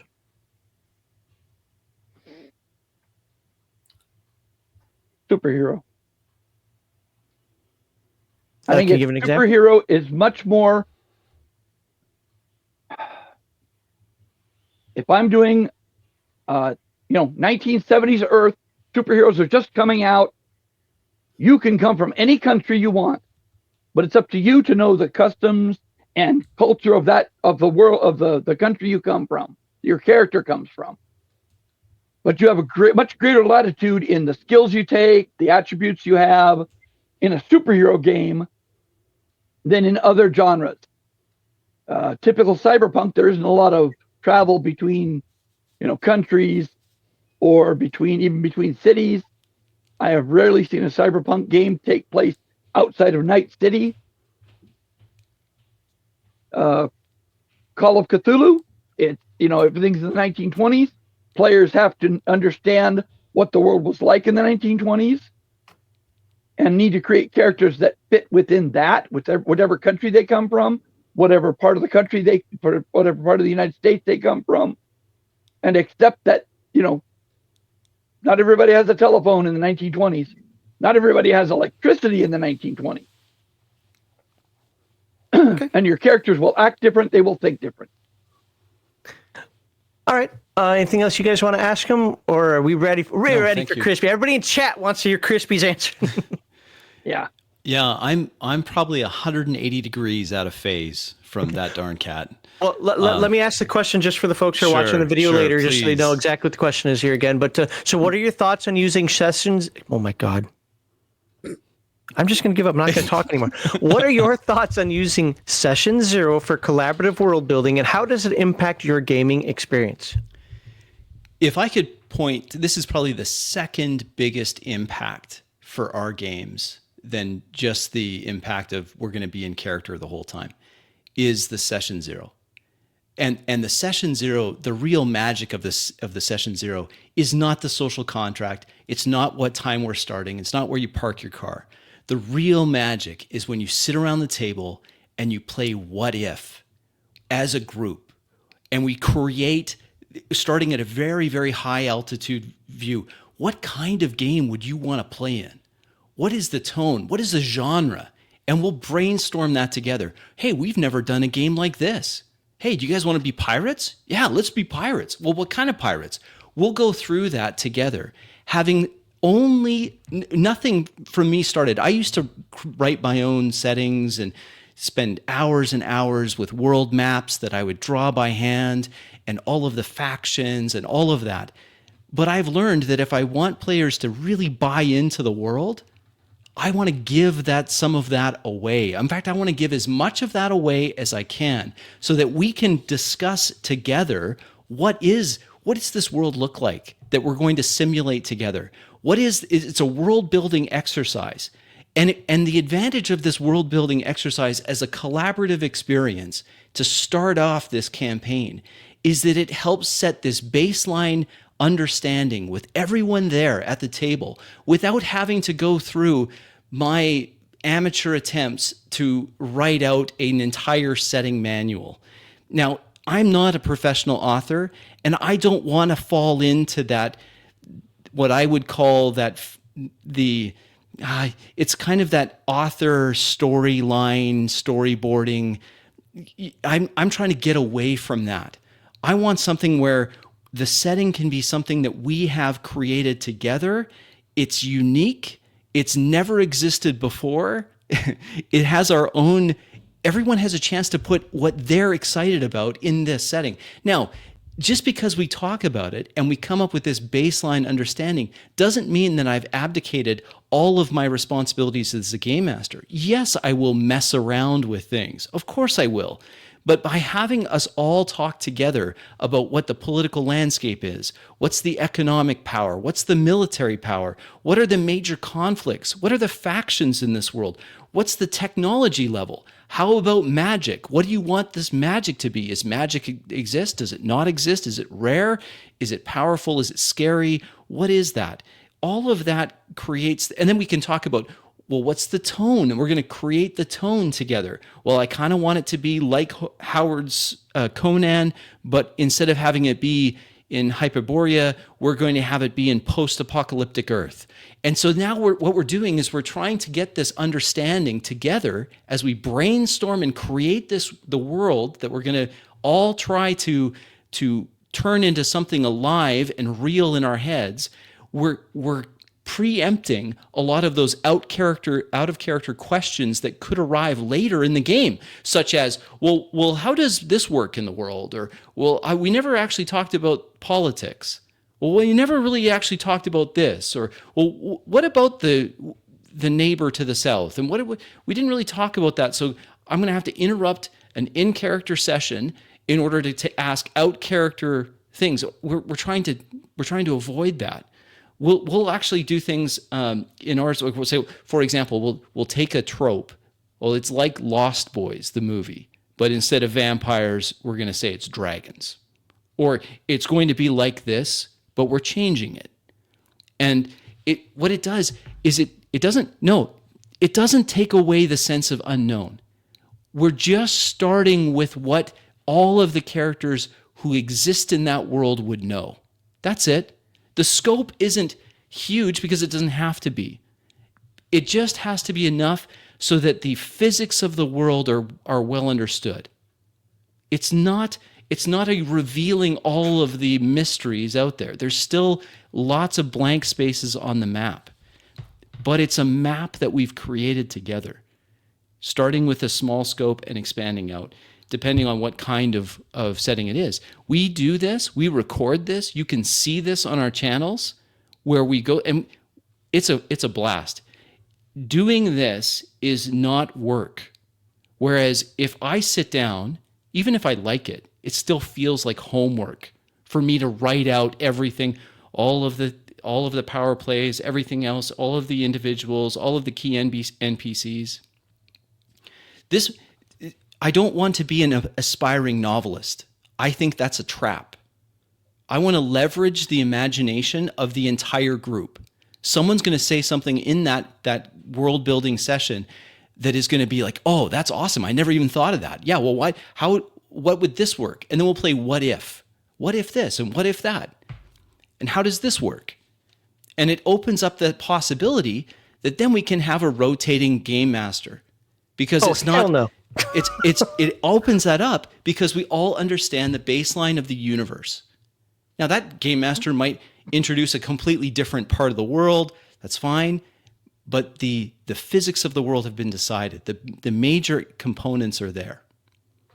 It's an absolute blast. I highly, highly recommend it. Experience groups will have more of a situation where they don't really need the social contract anymore. Everyone kind of understands one another. That's fine. It's an eye-opening experience.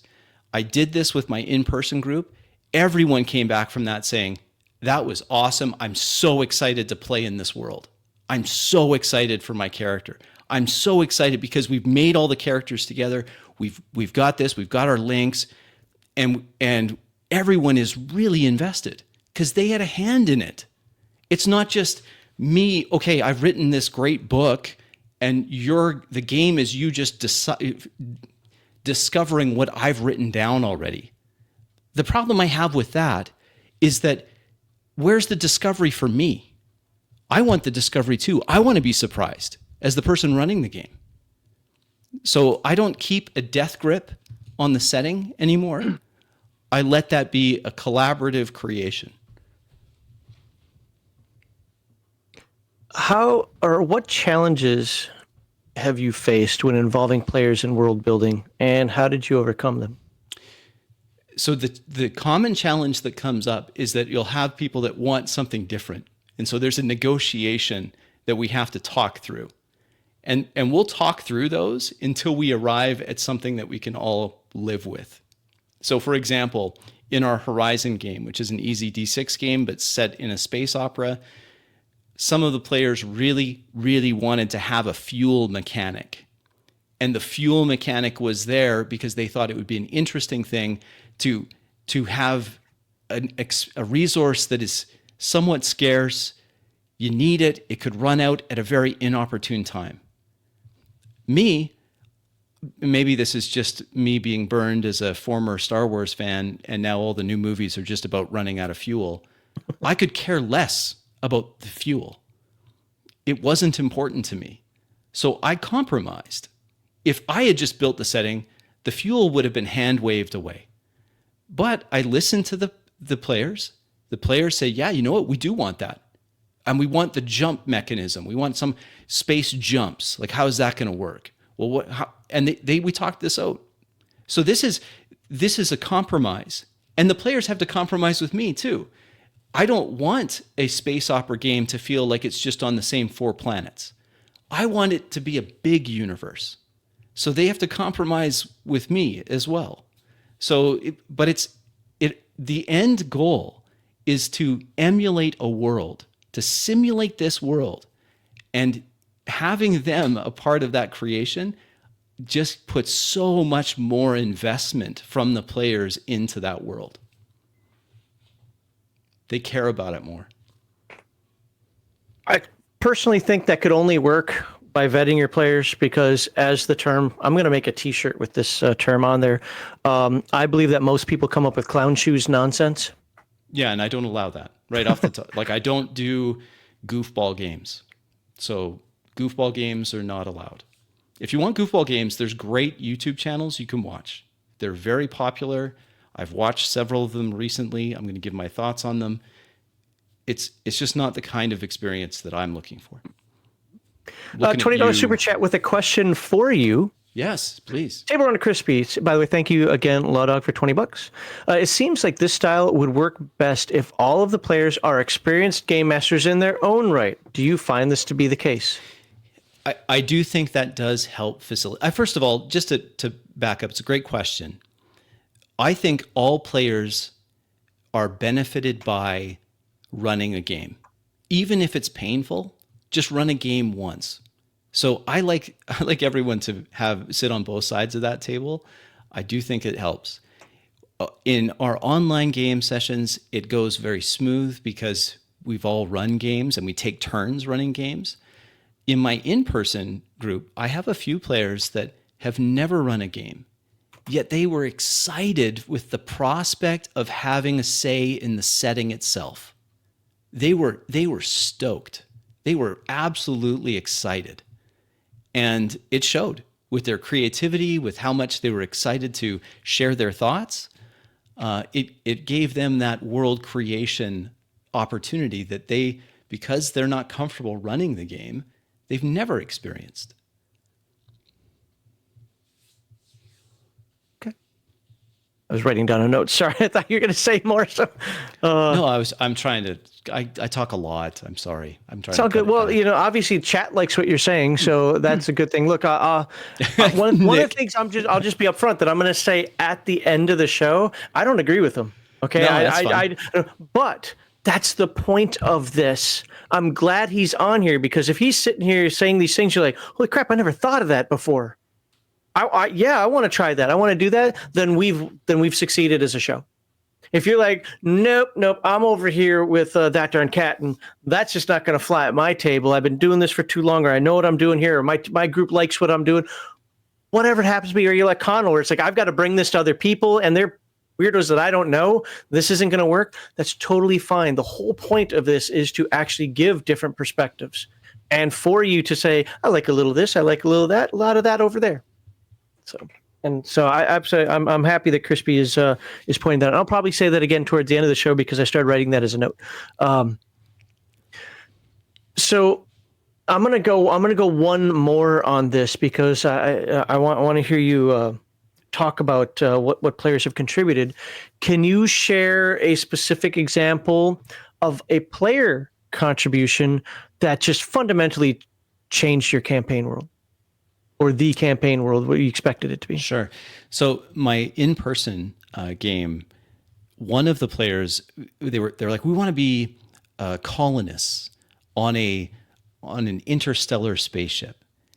And then that was one of them. And I'm like, okay, that's kind of a cool premise. And we talked about it. We talked about all this other things. And then another player, just out of the blue, was like, what if we're off target? What if we're not, we actually come back to Earth, and it's been a long time since, so we're thinking it's that kind of Planet of the Apes touch point where, oh no, there's the Statue of Liberty in sand.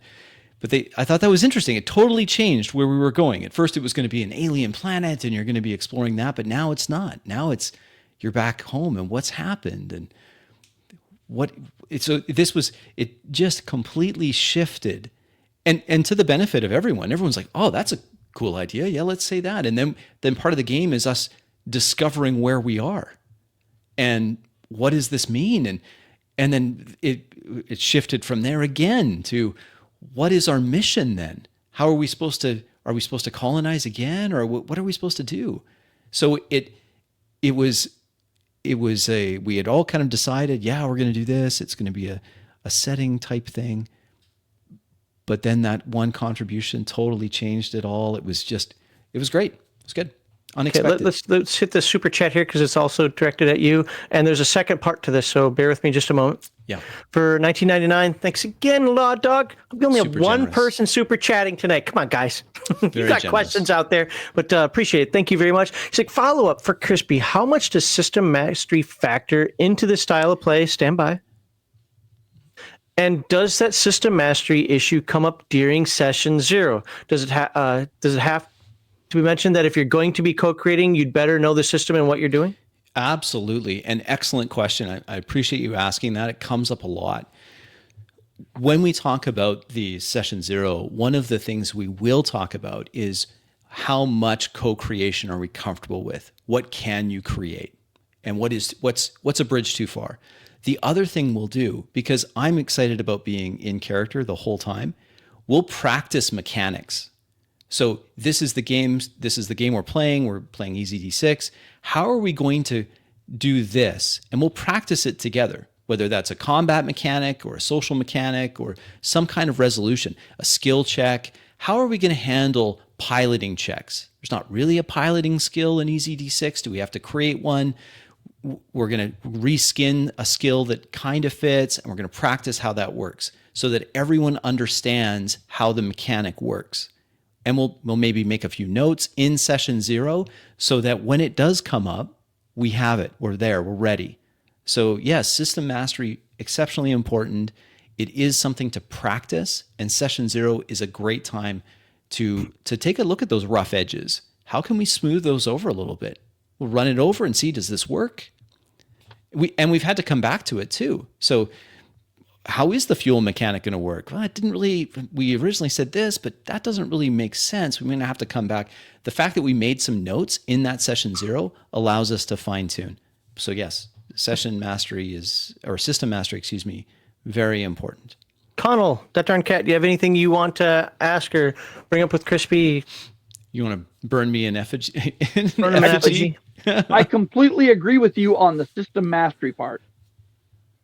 Players cannot, you cannot have a cohesive world creation if one guy's thinking in Traveler and the other guy's thinking in D&D. Yeah. The things don't work together. Mm-hmm. Everybody has to understand what Traveler is and the basic mechanics, or you end up with weird stuff. Yeah, so if I were to take that as a question, I would say we decide what game system to use after we've decided on the setting and the tone and we've talked about it. Then we go out and find the system that best fits with the world or the universe as we've created it together. Now that might be Traveler, it might be a different system altogether. It could be a generic system like GURPS or Savage Worlds. It might be something that's lightweight, like an EZD6 or a Total Party Skills. It could be something a little more crunchy, like a Traveler. That we could certainly use. I agree with that. I do the same thing. If a setting jumps into my head and says, "Make me," I will start writing information on the setting, and I'll look at my shelf and say, "What mechanics best represent the game I'm trying to portray?" And then I pick a system and go with it. Whether it be RuneQuest, basic role playing, or it's GURPS, or it's Champions, or whatever. Because not all game systems play the same way. There are, D20 proved it.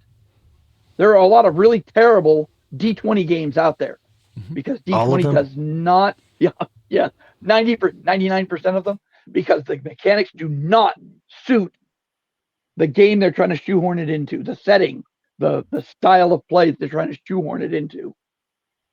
So, I'm going to ask this question for all of you. This is kind of a universal one.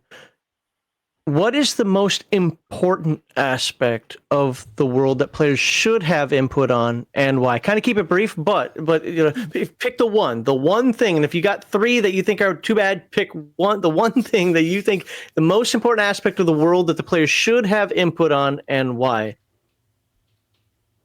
And I don't care who starts. I'll start. I think it is their family and the community they come from. If the players are going to have input in the world at the beginning, it's going to be who their family is, how their family interacts within the community, and how that affects the community as a whole. And I'm done.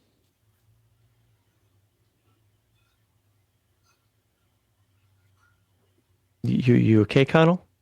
I'm just trying to think of appropriate. Well, I'll jump in then. If you okay, want. Go ahead. Yeah. Obviously, I've made a case that they should have an input on everything. But if I had to say the most important thing is tone. I want their input on the tone of the world. So is this going to be gritty? Is it superhero? Is it what is the tone? What is it going to be like? Is this like Game of Thrones, or is this like Dungeons and Dragons movie 2021 or 22, whatever it was? What is it going to be like? Tone. It's the feel of it.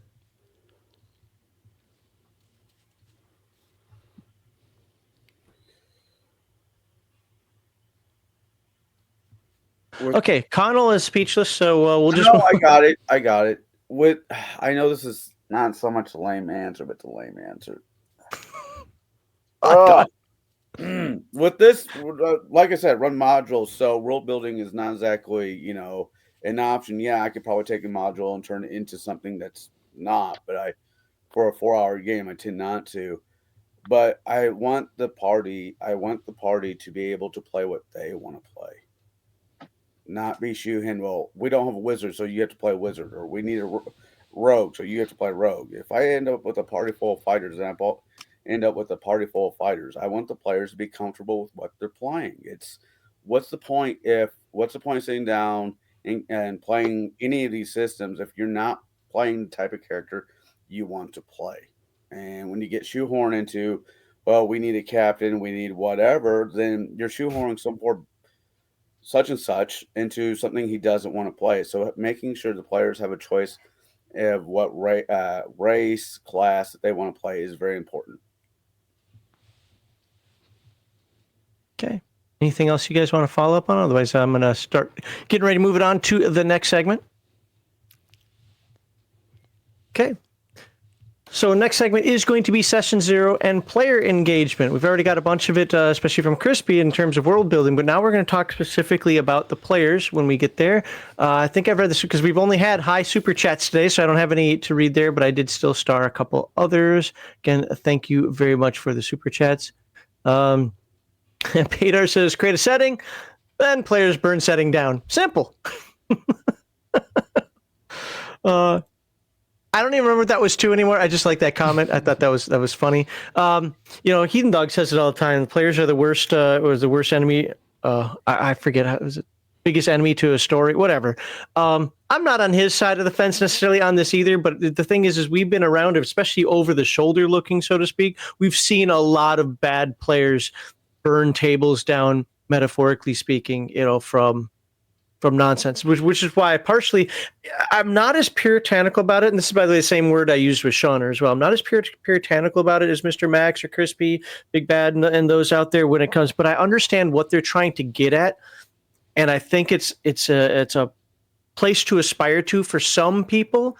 Use the term that you guys call 4D gaming, right? Well, apparently I fall into the 3D camp, which is okay. It's it's a B+. What's wrong with that?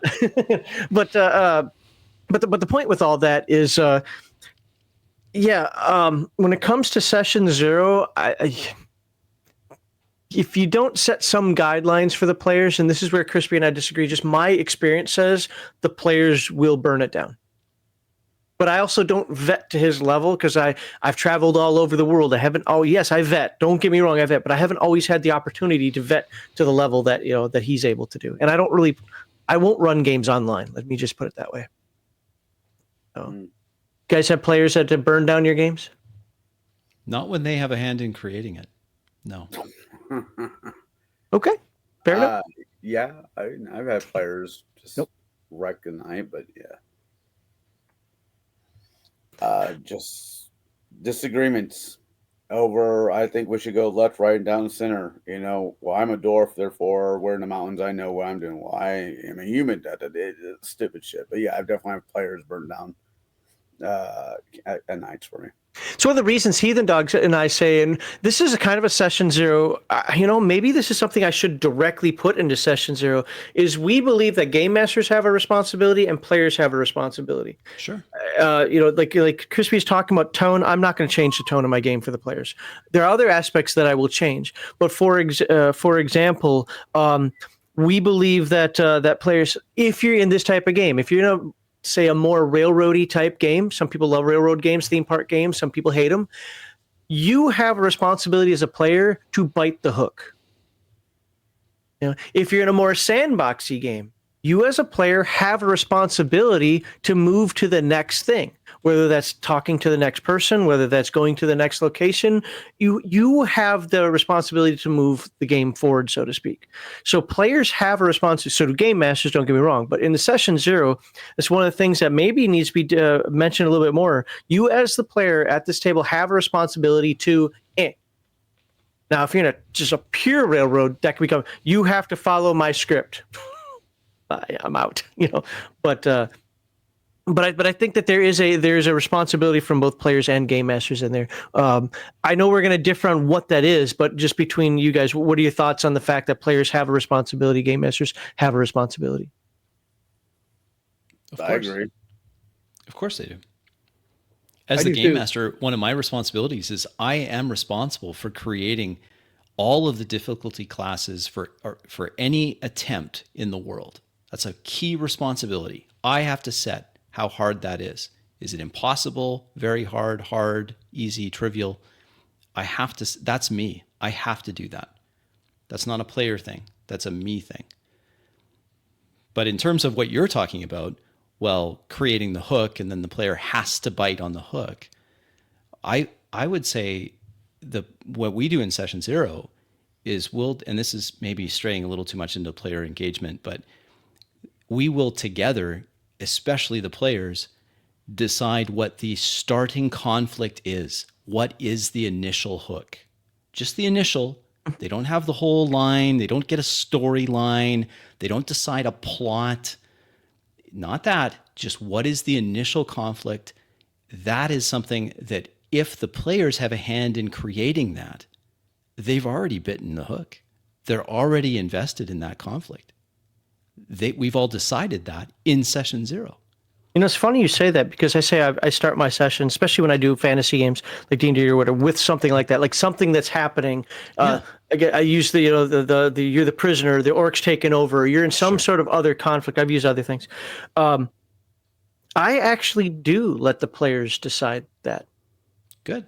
That's what I guess I do have a little bit more player agency, if you want to call it that, out there than it's just. It's going to be some, but I guess I enforce the idea like there is something you guys have to come up with something that's going to bind you together. Mm-hmm. That's kind of my rule when it comes to that. When there was one other thing I was going to mention with that, and I already forgot what it was because I'm old.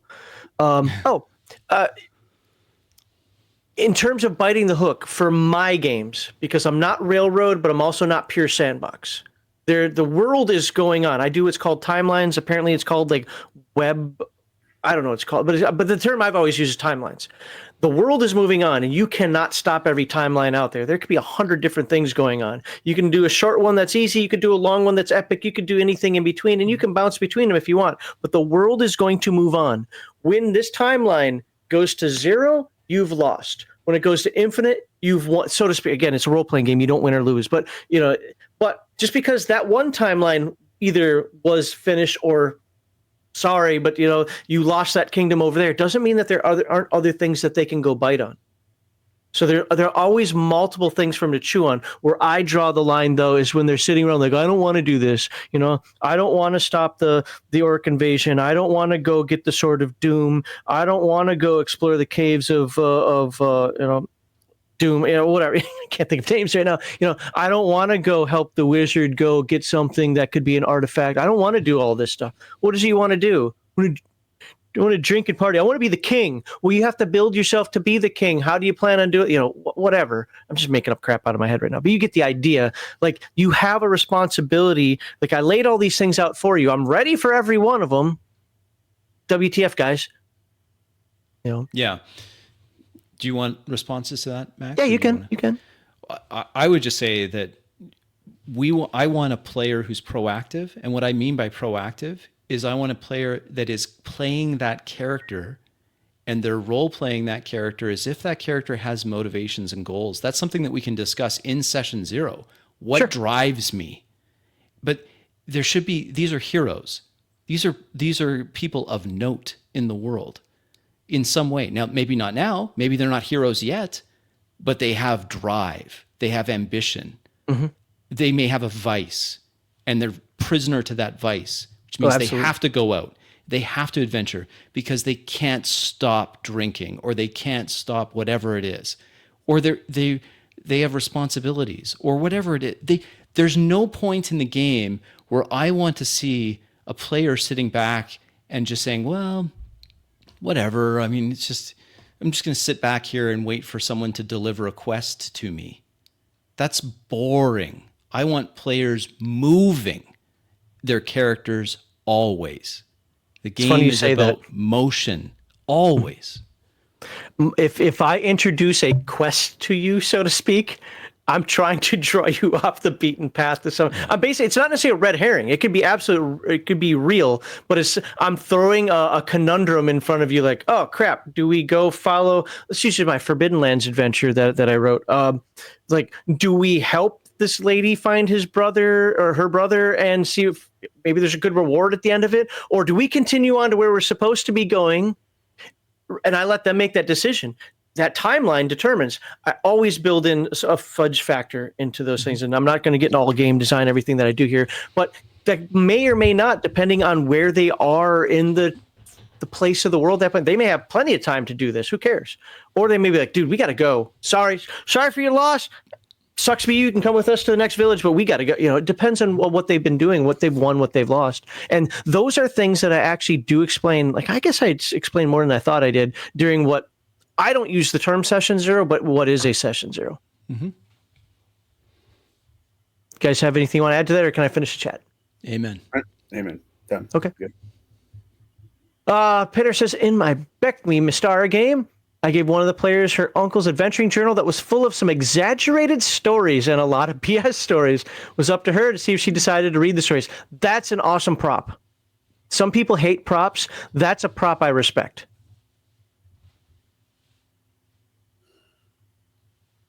All right. That sounds like something that would be awesome to get in a game. Yeah. Whether you start with it or you receive it as a package, oh, wait, before you leave town, Uncle Joe wanted you to have this.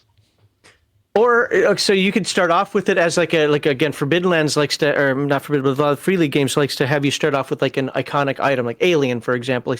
That could be an iconic item there, a notepad with secret locations of hidden treasure or something. You go to find like there's nothing here. Oh look, I found an egg. What's this egg do? Oh, that sucked. Whatever. But it could also be like you went back home. You're Luke. You went back home, and Aunt Beru and Uncle Owen are dead. But what remains is that journal. And that your uncle was always writing in that journal. That might be something you want to grab. And I wouldn't say it to the player like that, but the character might think that's something that you might want to grab.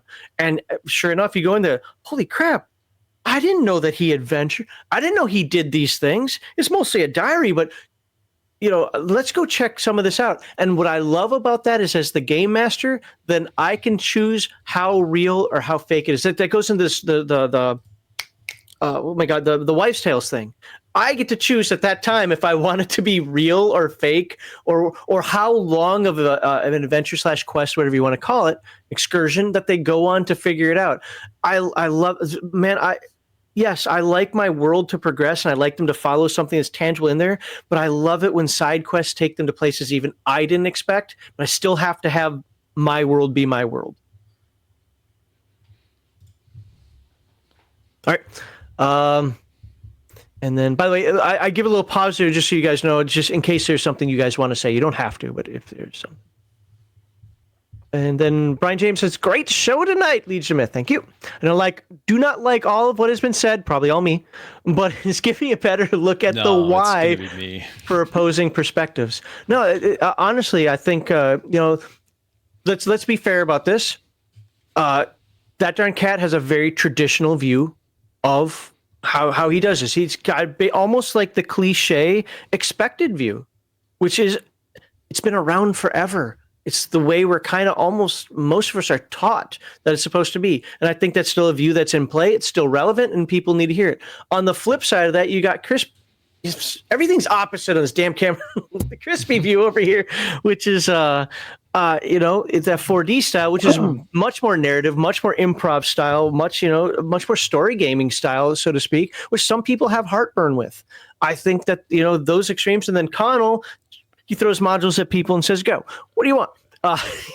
But the perspectives are important for everybody out there for you to pick and choose. I like that. I don't like that. You know what?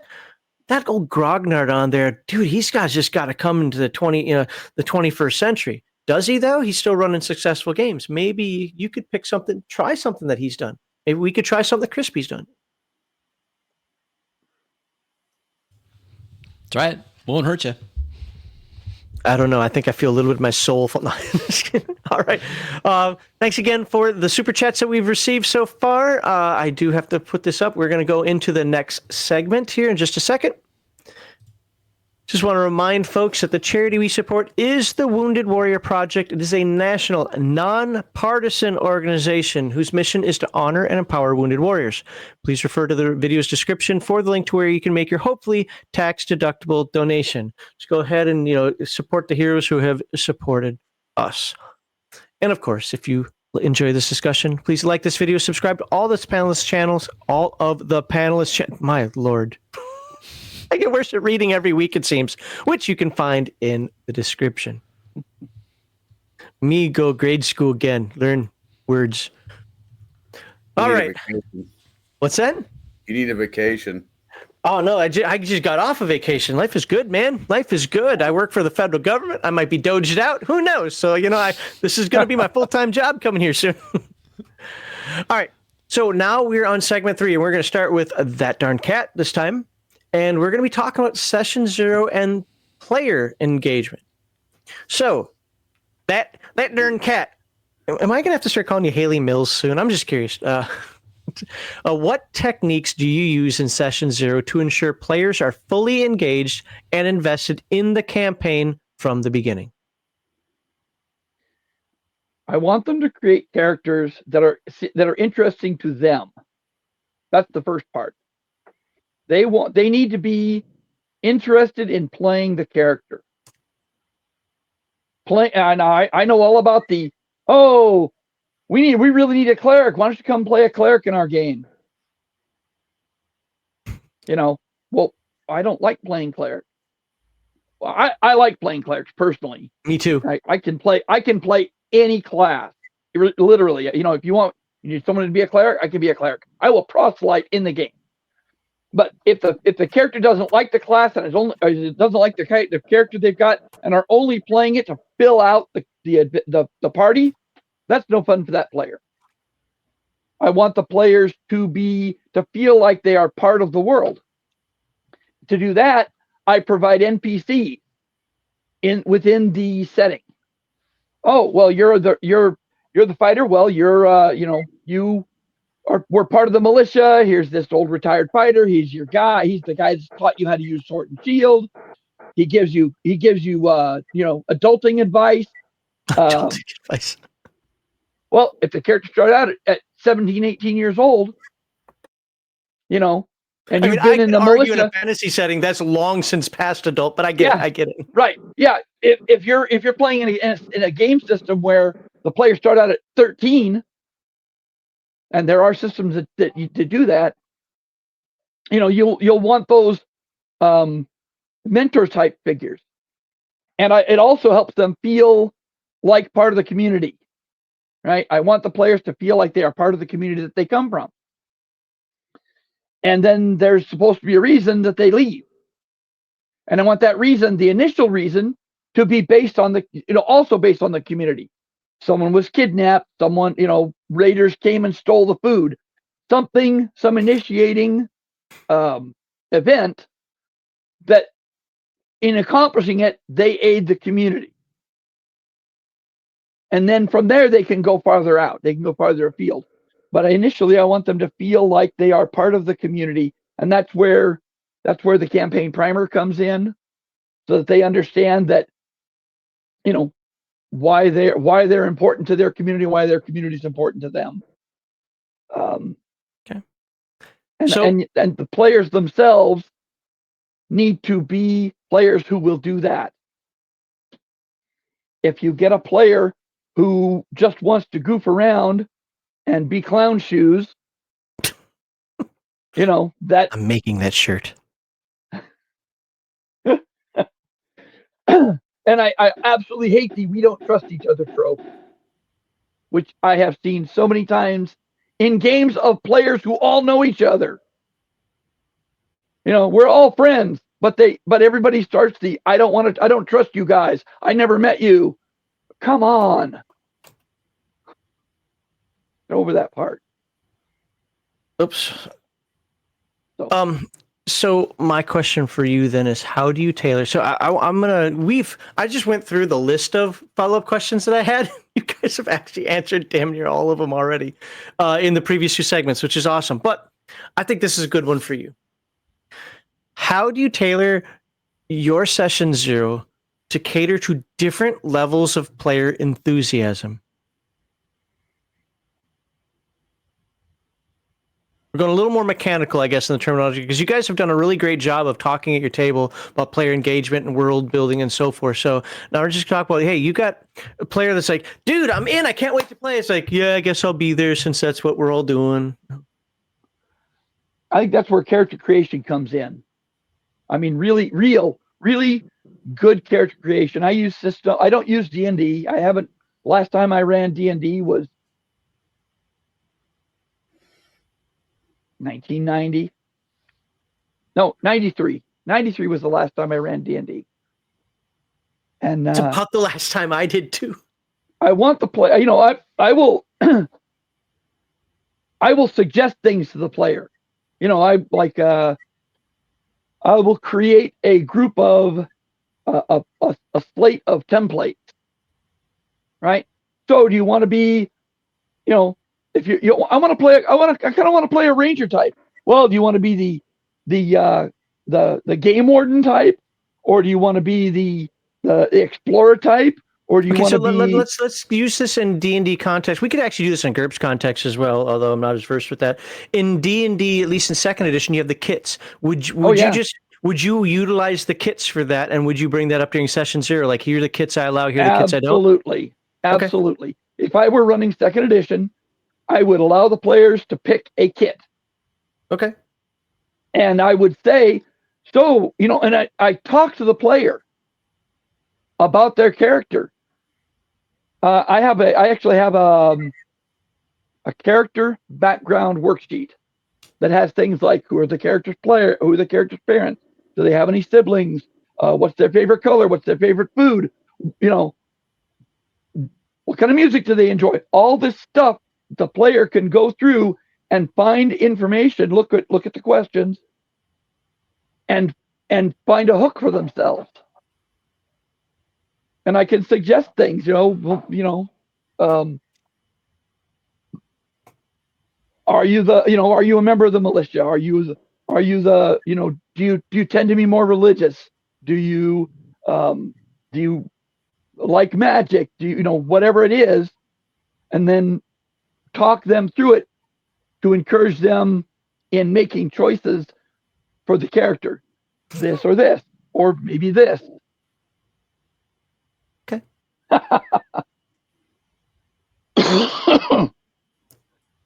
Crispy. Well, actually, do you guys want to ask him anything related to that, or? I did have a question, but I think maybe I'll wait. Okay. Yeah. Yeah, we'll have time to come back to anything. So, Crispy, then I'm going to jump over to you.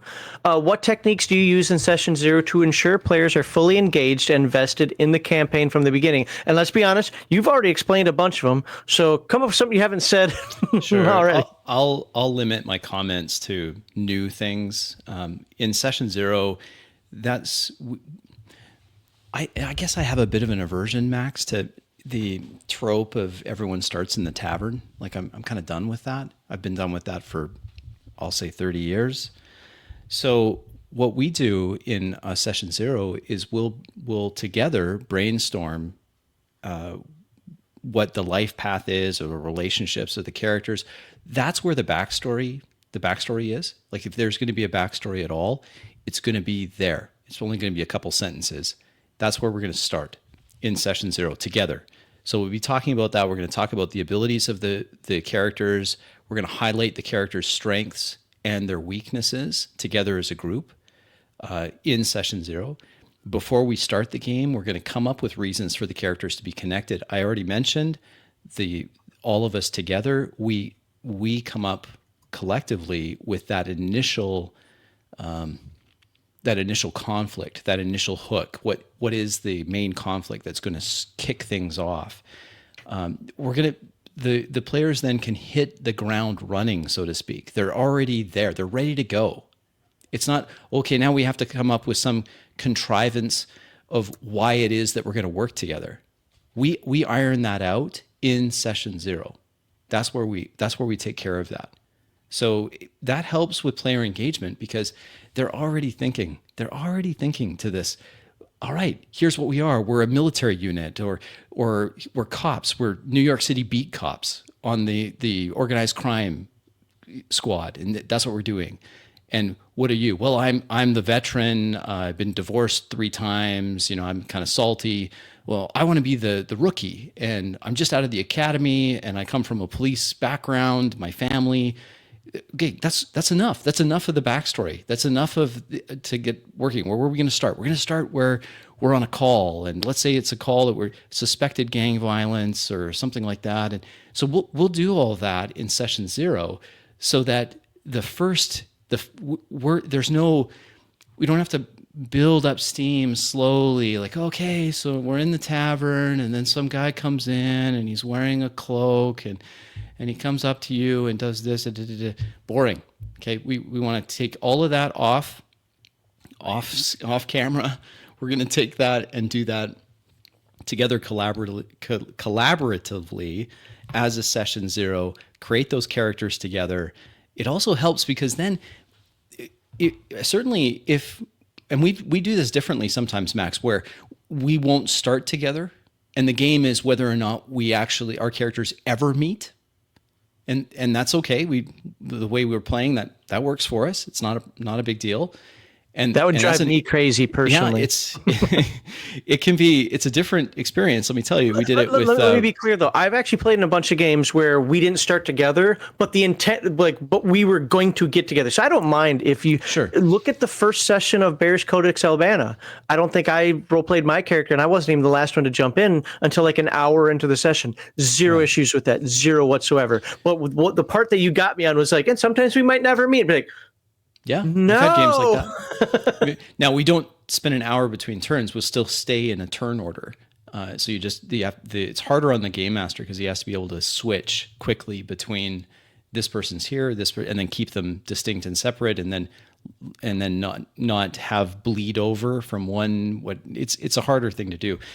But Session 0 is really good for this, to avoid those tired and overused tropes, to get people really engaged in it.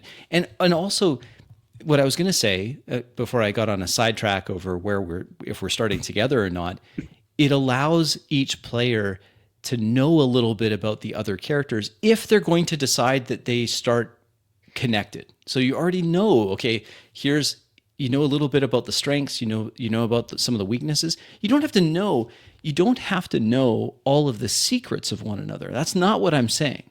You should always have some cards that you're playing close to your chest. I strongly encourage that. I do that as the game master too. I do that when I'm a player. I have some secrets that may or may not come up. But it also makes sense that if we go back to my beat cop, or New York NYPD example, it would make sense that you'd know a little bit about one another. If you're partners, you've been partners for a little while, you know a little bit about his problems, he knows a little bit about yours, you have a bit of a history together. And that's a great thing to do in session 0 to build that engagement that the players have. And they're excited about it. And we're like, okay, we're going to start. And they're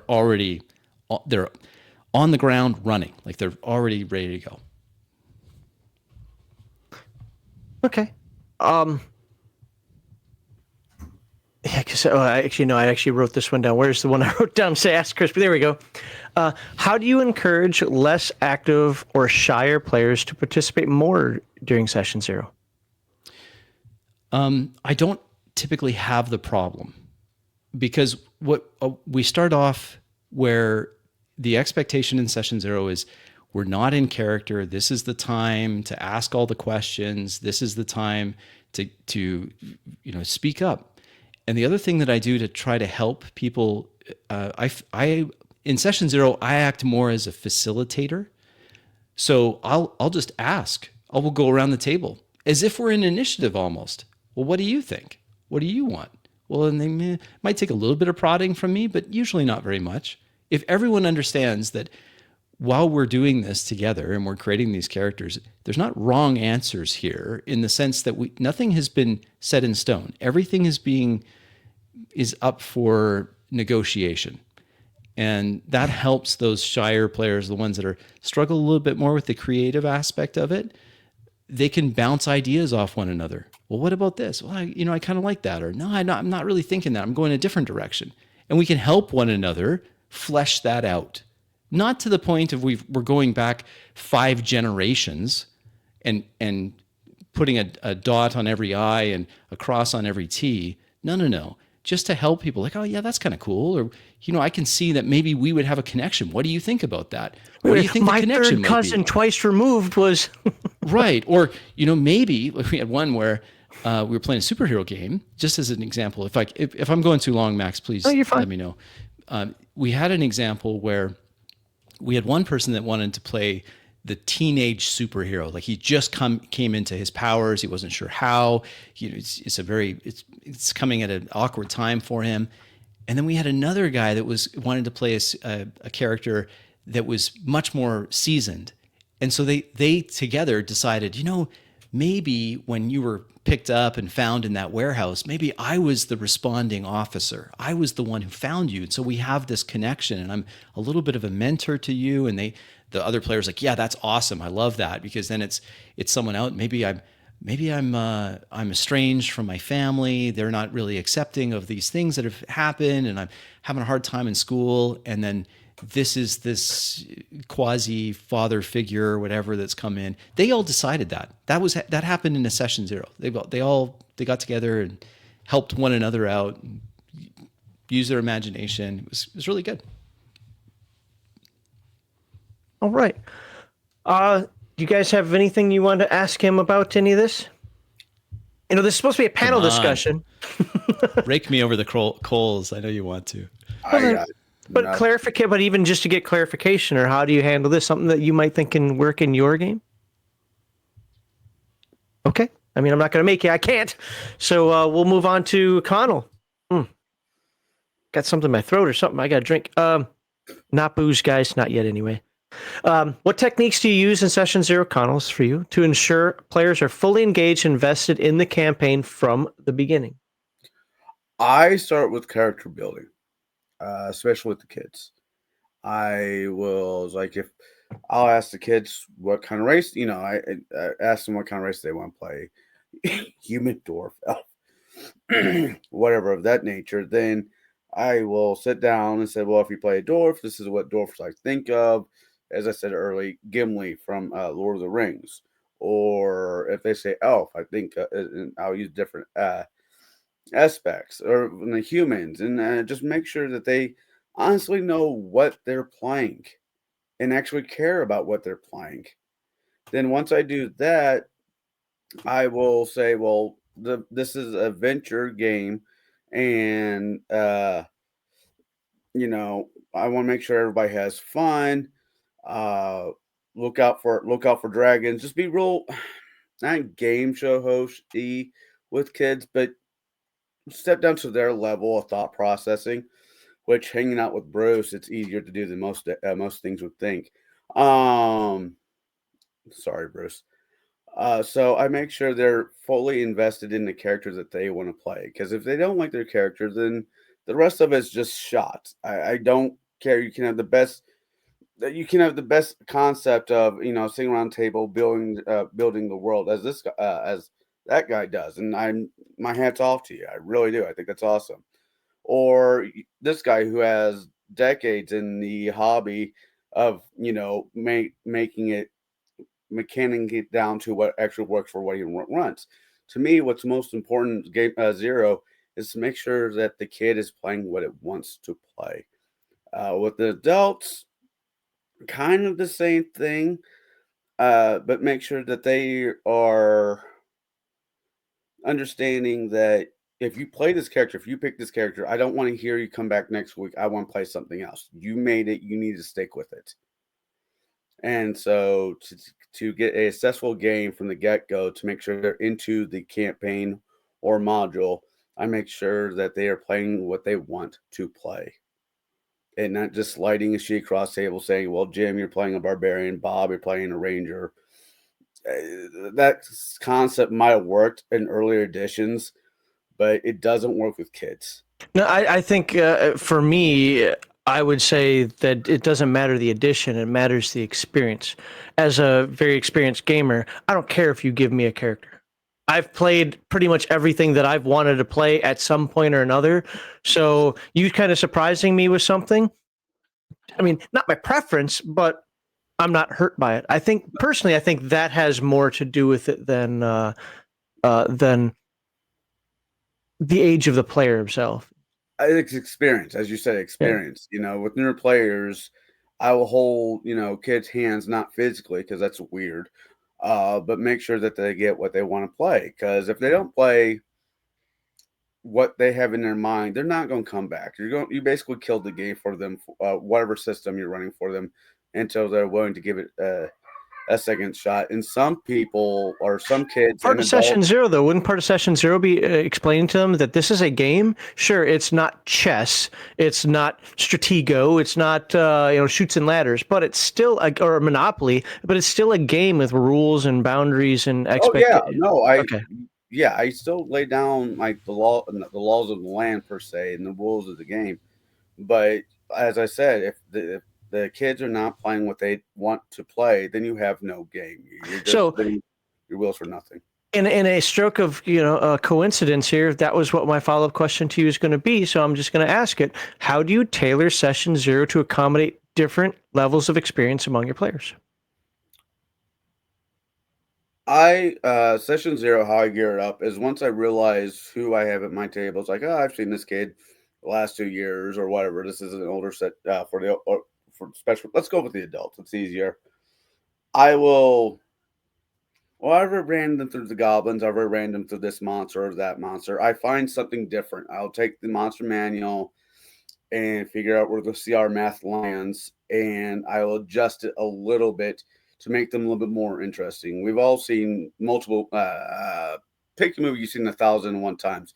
You know it line by line. So, but if you change one little aspect, it's a new movie. So with Game Zero, if I know I have the same people multiple times and I've already ran this module, I'll kind of change it where I can to keep them interested in the game.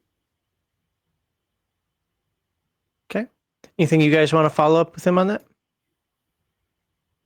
On the experience level of players, if I have a player who has played with me before, like when I was at Fort Campbell, we played a lot of games, and There were people that I could trust to create a good character that would fit the setting, and then there were players that need a little more hand holding. They, because then if you just let them do what they wanted, they'd be the 8-foot tall drow with 2 great swords and magic chainmail. No, you don't get to start. That's not a first level character, but so you'd have to, they might be a decent player, but they're going to try and, as we called it, grape the rules. They're going to try and get the most min-maxing, whatever you want to call it, the most out of their character. And you might have to, work a little harder with them to get a character that isn't just a one-note character, and who is also going to fit in the game, within the setting and within the group. Okay. I have a question for you, Connell. Since you run in a store, right? That's correct. Right. Most of your games are in a friendly neighborhood game store. How do you, in a session 0, how do you balance the enthusiasm of some people new to it, or perhaps returning, with those that they're just testing the waters? Do you understand what I mean by that? Like, how do you, in a session 0, how do you balance that? Like, they're super enthusiastic kid. He's got the Coke bottle glasses. Hey. Pants are pulled right up underneath his armpits, and Oh my God. he's not that I'm looking at him or anything right now, but so how do you balance that in a session, like before you start the game, with the one that's, let's say she's just seen Critical Role and she's role play curious and she's not quite sure what to make of it? I normally feed into the kid that's happy to be there. Happiness feeds happiness feeds happiness. If you get one kid that's excited, you can feed off of it, in my experience, and the rest of the table feeds off of that. They get excited. It's like if somebody smiles, you can't help but to smile back concept, right? Mm-hmm. So you get the curious gamer. Well, I will hit her. Excuse me. You gonna live? Yeah, I hope not. Hey, just block your camera. If you're gonna die, I don't want to see it.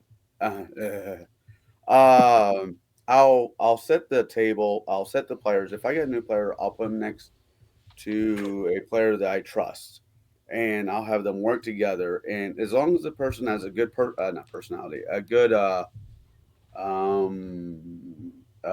appreciation, a good attitude, they normally feed off of each other because they'll talk a little bit. Sorry. And I'll go over there and asking questions. I'll see if they have any questions. But I find with like kids, if you get a kid that's been there at least a month or 2 months, he gets it. I'll put them next to a person who's new there, and they'll start talking, and they'll get psyched off of each other. Hey, did you think about maybe you want to play this? You want to do that with your character? I never thought of that. And it's same kind of what we're doing here right now. They just kind of feed off of each other to a certain degree.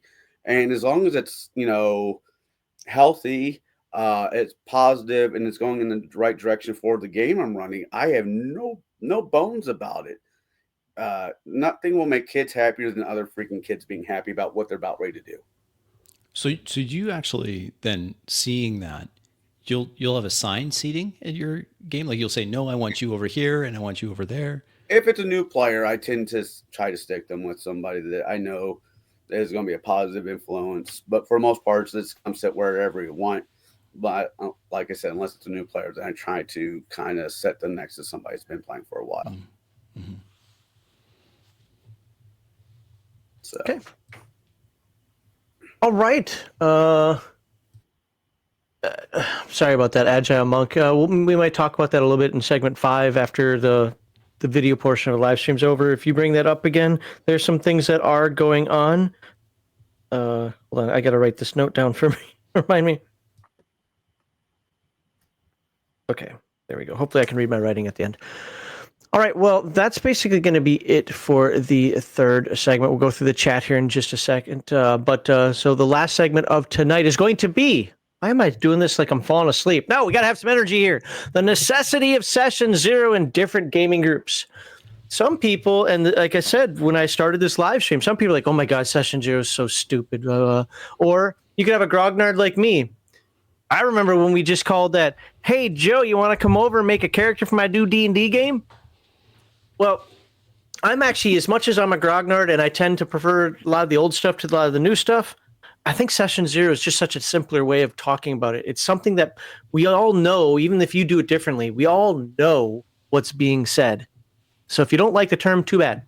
I'm going to use it just like I use TTRPG and not RPG because, you know, the computer gaming industry is a multi-billion-dollar industry and we're not. With that said, some people feel it's really important. Some people feel it's not. So we're going to talk about the necessity of sessions here in different gaming groups coming up next. But before we do that, let's read a little bit of chat here. And I don't have a lot this time. I have 2. This one's for Crispy. Crafty. Trying to stir up crap again. I have an aversion to the idea that session 0 has become a committee meeting.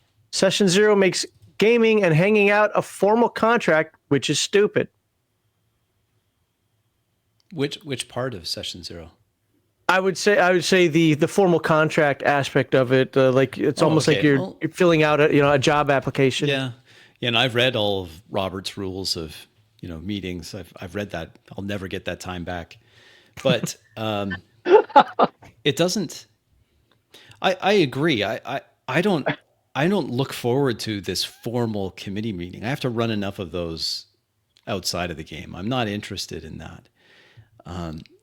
I'm interested in the conversation. Now, if you're playing with people, we'll get into that in the next segment, but I look at it more, what excites me about a session 0 is not the boundaries and expectations. We will go quickly over that. What excites me about it is the world building, creating the setting, that's what I look forward to. The other stuff is just, you could call it housekeeping. Here's some housekeeping. This is considered a broken dice. This is not. This is what we expect you to have. You better come with something, whatever it is. You better not smell if you're in my house. That's just housekeeping. That's you don't hang out with nerds, apparently. No. That's some wishful thinking there, Bubba. No. If my wife will say something to you, there's no, and she will not hold back. She's Italian Portuguese. She will give you both barrels if you come into her house and she can smell you afterwards. Torches and pitchforks. Yeah, it's not pretty. So it's just something to be aware of. So I agree with Crafty in the sense that I'm not looking forward to a formal, we're going to read the minutes of our previous meeting. Can we get the chair will accept a motion. Can I get a second? Yeah, motion made. Motion seconded. All right. I'll call the question. All in favor. All right. Motion is adopted. At the 5 minute and 47-second mark last week, you said that. Yeah. Well, let's look at that. Turn to the secretary. Let's read the minutes from, I need the motion from. No, I don't want that either. I don't see session 0, I suppose, as such a formalized thing. I consider it more of a conversation. What the? Sorry, I had a little echo there. My apologies. All right. And then there's something, I want to say it now, but I'm going to wait until the final thoughts that I have on that because it's been brought up a couple of times that I think is a really good point. I just have a little bit differing opinion on that. Zonalar says, I love coming up with character dynamics at session 0. Let me play the Squire to your knight as an example. And I've got a comment and my final thoughts on that as well. So, but what do you guys think? That's awesome if you got somebody willing to do that. Okay, Crispy, I know how you'd handle this. I'm pretty sure that I know how that darn cat would handle it as well because games like GURPS and so forth facilitate that kind of play. How do you, as a 5e, 3e, whatever guy, how do you make that happen? In Pathfinder, there was a class 0 where you're a warrior or a squire. And I'm in the old with the 3.5. There was you could take a race that will drop your level by 1. So everybody starts at level 1. So you start at level 0. Okay, So you've already bored me to death. I'm done. It's not you personally, but it's that mechanic side of it that's really annoying to me. So a game like Pathfinder has to build that in. And to be clear to folks, it wasn't Connell. I know what he was talking about there. But what about the Obi-Wan with the Luke Skywalker? What about they're talking the buddy cop thing, the old grizzled cop detective that's going to retire in a month, and the new guy that he's got to get up to speed real quickly. They're going to have different a bunch of different skills. In a game like Pathfinder or WotC version of D&D, I don't see how that's possible, because the way that those modifiers and dice and everything work, this dude's going to be like 12th level, this dude's going to be first level. He can't do anything, and he's doing everything, It would be a stretch, but I could say that, if somebody wants to play a squire to a paladin, all right, you're going to be level 0, and this guy's going to be level 1 out the gate, and just find a way to make it work. I mean, that's real, in my opinion, that's the philosophy of a good DM, is just find a way to make it work. And so if somebody really wanted to go down that route, I'm not going to say no. I'm not going to recommend it. I'm like, hey, this is a great idea, but if you want to run it, we'll do it. Now, I'm pretty sure, but I got to be fair and give them the opportunity to say something. Again, GURPS, Champions, or the hero system, Traveler's a perfect example of a game that allows, that it's easy to absolutely facilitate that. Sure it is. So how would you guys facilitate it? I would really let the players decide between themselves. If one of them wants to play the experienced ship pilot and the other's going to be the up and coming, kid, he starts out in communications. Okay. He runs the radio because the pilot's piloting. There's only one pilot seat. So the less experienced character, he's going to be, communications or engineering or something else, and work his way up. And it's between the two players themselves to figure out what that actually looks like in game. Okay. My answer, I think like you, Max, you could probably say what I'm going to say. I choose system last. So we go through, we'll talk about concepts, we'll talk about the tone, we'll talk about the setting, we'll come through that, we'll get the genre nailed down. Then we'll select a system that facilitates that to work. We don't start with the system and then just try to shoehorn it in where it wouldn't fit. I completely agree with Max that you can't, with some things, the system is going to be working against the concept so much that it ruins it. So you have to have something that will work with it. We've actually had this, of course. We had in my current in-person game where we have some that are older, some that are younger. So we picked a system where there'll be some advantages, some disadvantages for being young. There'll be some advantages, disadvantages for being older. One isn't, again, maturity of players really helps here. If you just have a bunch of power gamers, not sure that's going to work unless everyone agrees, okay, we're doing that. Because our focus is the faithful representation of the character, role play, in that fictional world, we're really more interested in whether or not they can role play it. As long as they can role play it, we're not really focused on damage per round or, action economy optimization. We're just not like what the Pathfinder thing is or Mathfinder. It's really not, that's not our focus. So it's not typically a system that we're going to pick. Okay. Next comment here. This is for Connell. Connell, wouldn't that diminish the experienced player's fun? I think that was about Nerdy Ogre can verify this, but I think that was about you pairing up a less experienced player with an experienced player. I think, but he can clarify exactly what that was about. I think so too. It popped up wrong time. And no, if I'm able to hook up the right two people, they actually buddy up and tend to have a better time. It's a social game, and I'm not trying to make kids become friends with each other. That's not my position. But if they kick it off and they're having a good time, it just makes for a better experience for them and for the table. Yeah, I don't run for kids, and you don't want me to run for kids. I shouldn't run for kids, but I tend to do it well. But my players have always done I want to say better, but I'll go with it. I don't care. A better job or a more proactive job of handling new players at the table than I had to. You know, there'd be some things where I'd step in, but a lot of times I didn't have to. My players would do it. You know, between people like, you know, for my Andrews group, Heathen Dog and Garthon, and later on Sheris and there's one other really good one. You know, Eric became a really good one. I don't know if he's watching right now, but you know, might have started off a little weaker, but through that encouragement, through that play, became actually pretty dang good role players.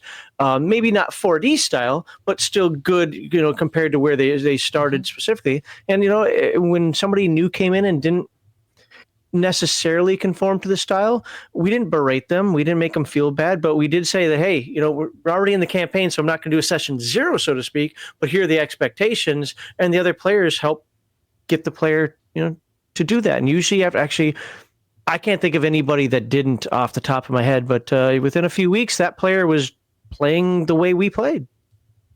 A lot of times just example. Yep. And just practice. It doesn't take a lot of practice either. Just some practice is enough. And there's one more, but I'm going to save it for the next segment. So, all right. We are heading into the last segment for tonight. I feel like I'm not running out of energy. I just feel like I'm talking like I am. Am I doing an NPR thing here? Yeah. It's time for us to talk about the necessity of Session 0. Let's, as a reminder, Game Master Insight airs live on Fridays at 6 p.m. Central Time, except for the last Friday of the month. Once this live stream ends, the full live stream will remain available for YouTube members only, while the 4 panel discussion segments will be clipped out and posted to the public a month later. A lot of people were gifted memberships over the last couple weeks. I want to thank all the folks that gifted those memberships. Thank you again. We had a really great January. If you're watching this in March, which will probably be around the beginning of March. It's February 7th right now, and we had a really amazing January thanks to all of you, so thank you very much. As always, if you enjoy this discussion, please like this video, subscribe to all the panelist channels, which you can find in the description. All right. So, final segment for tonight. We'll start again with Crispy. The necessity of Session 0 in different gaming groups. But before he starts, before we go into the last segment, we'll have our panel briefly remind us who they are, what content they create, and where you can find them on the internet. We'll start with you, Crispy. Sure. So my YouTube channel is right underneath my name there. It's Table Runner. I am enthusiastic about role-playing. I've got a passion for it. I am one of these co-creation in-character role-play advocates. We call it 4D. We post our games. I've started doing some commentary on games, just trying to pick out things that I think would help anyone that's interested in trying to be more in character. That's me. So, okay, Connell. There we go.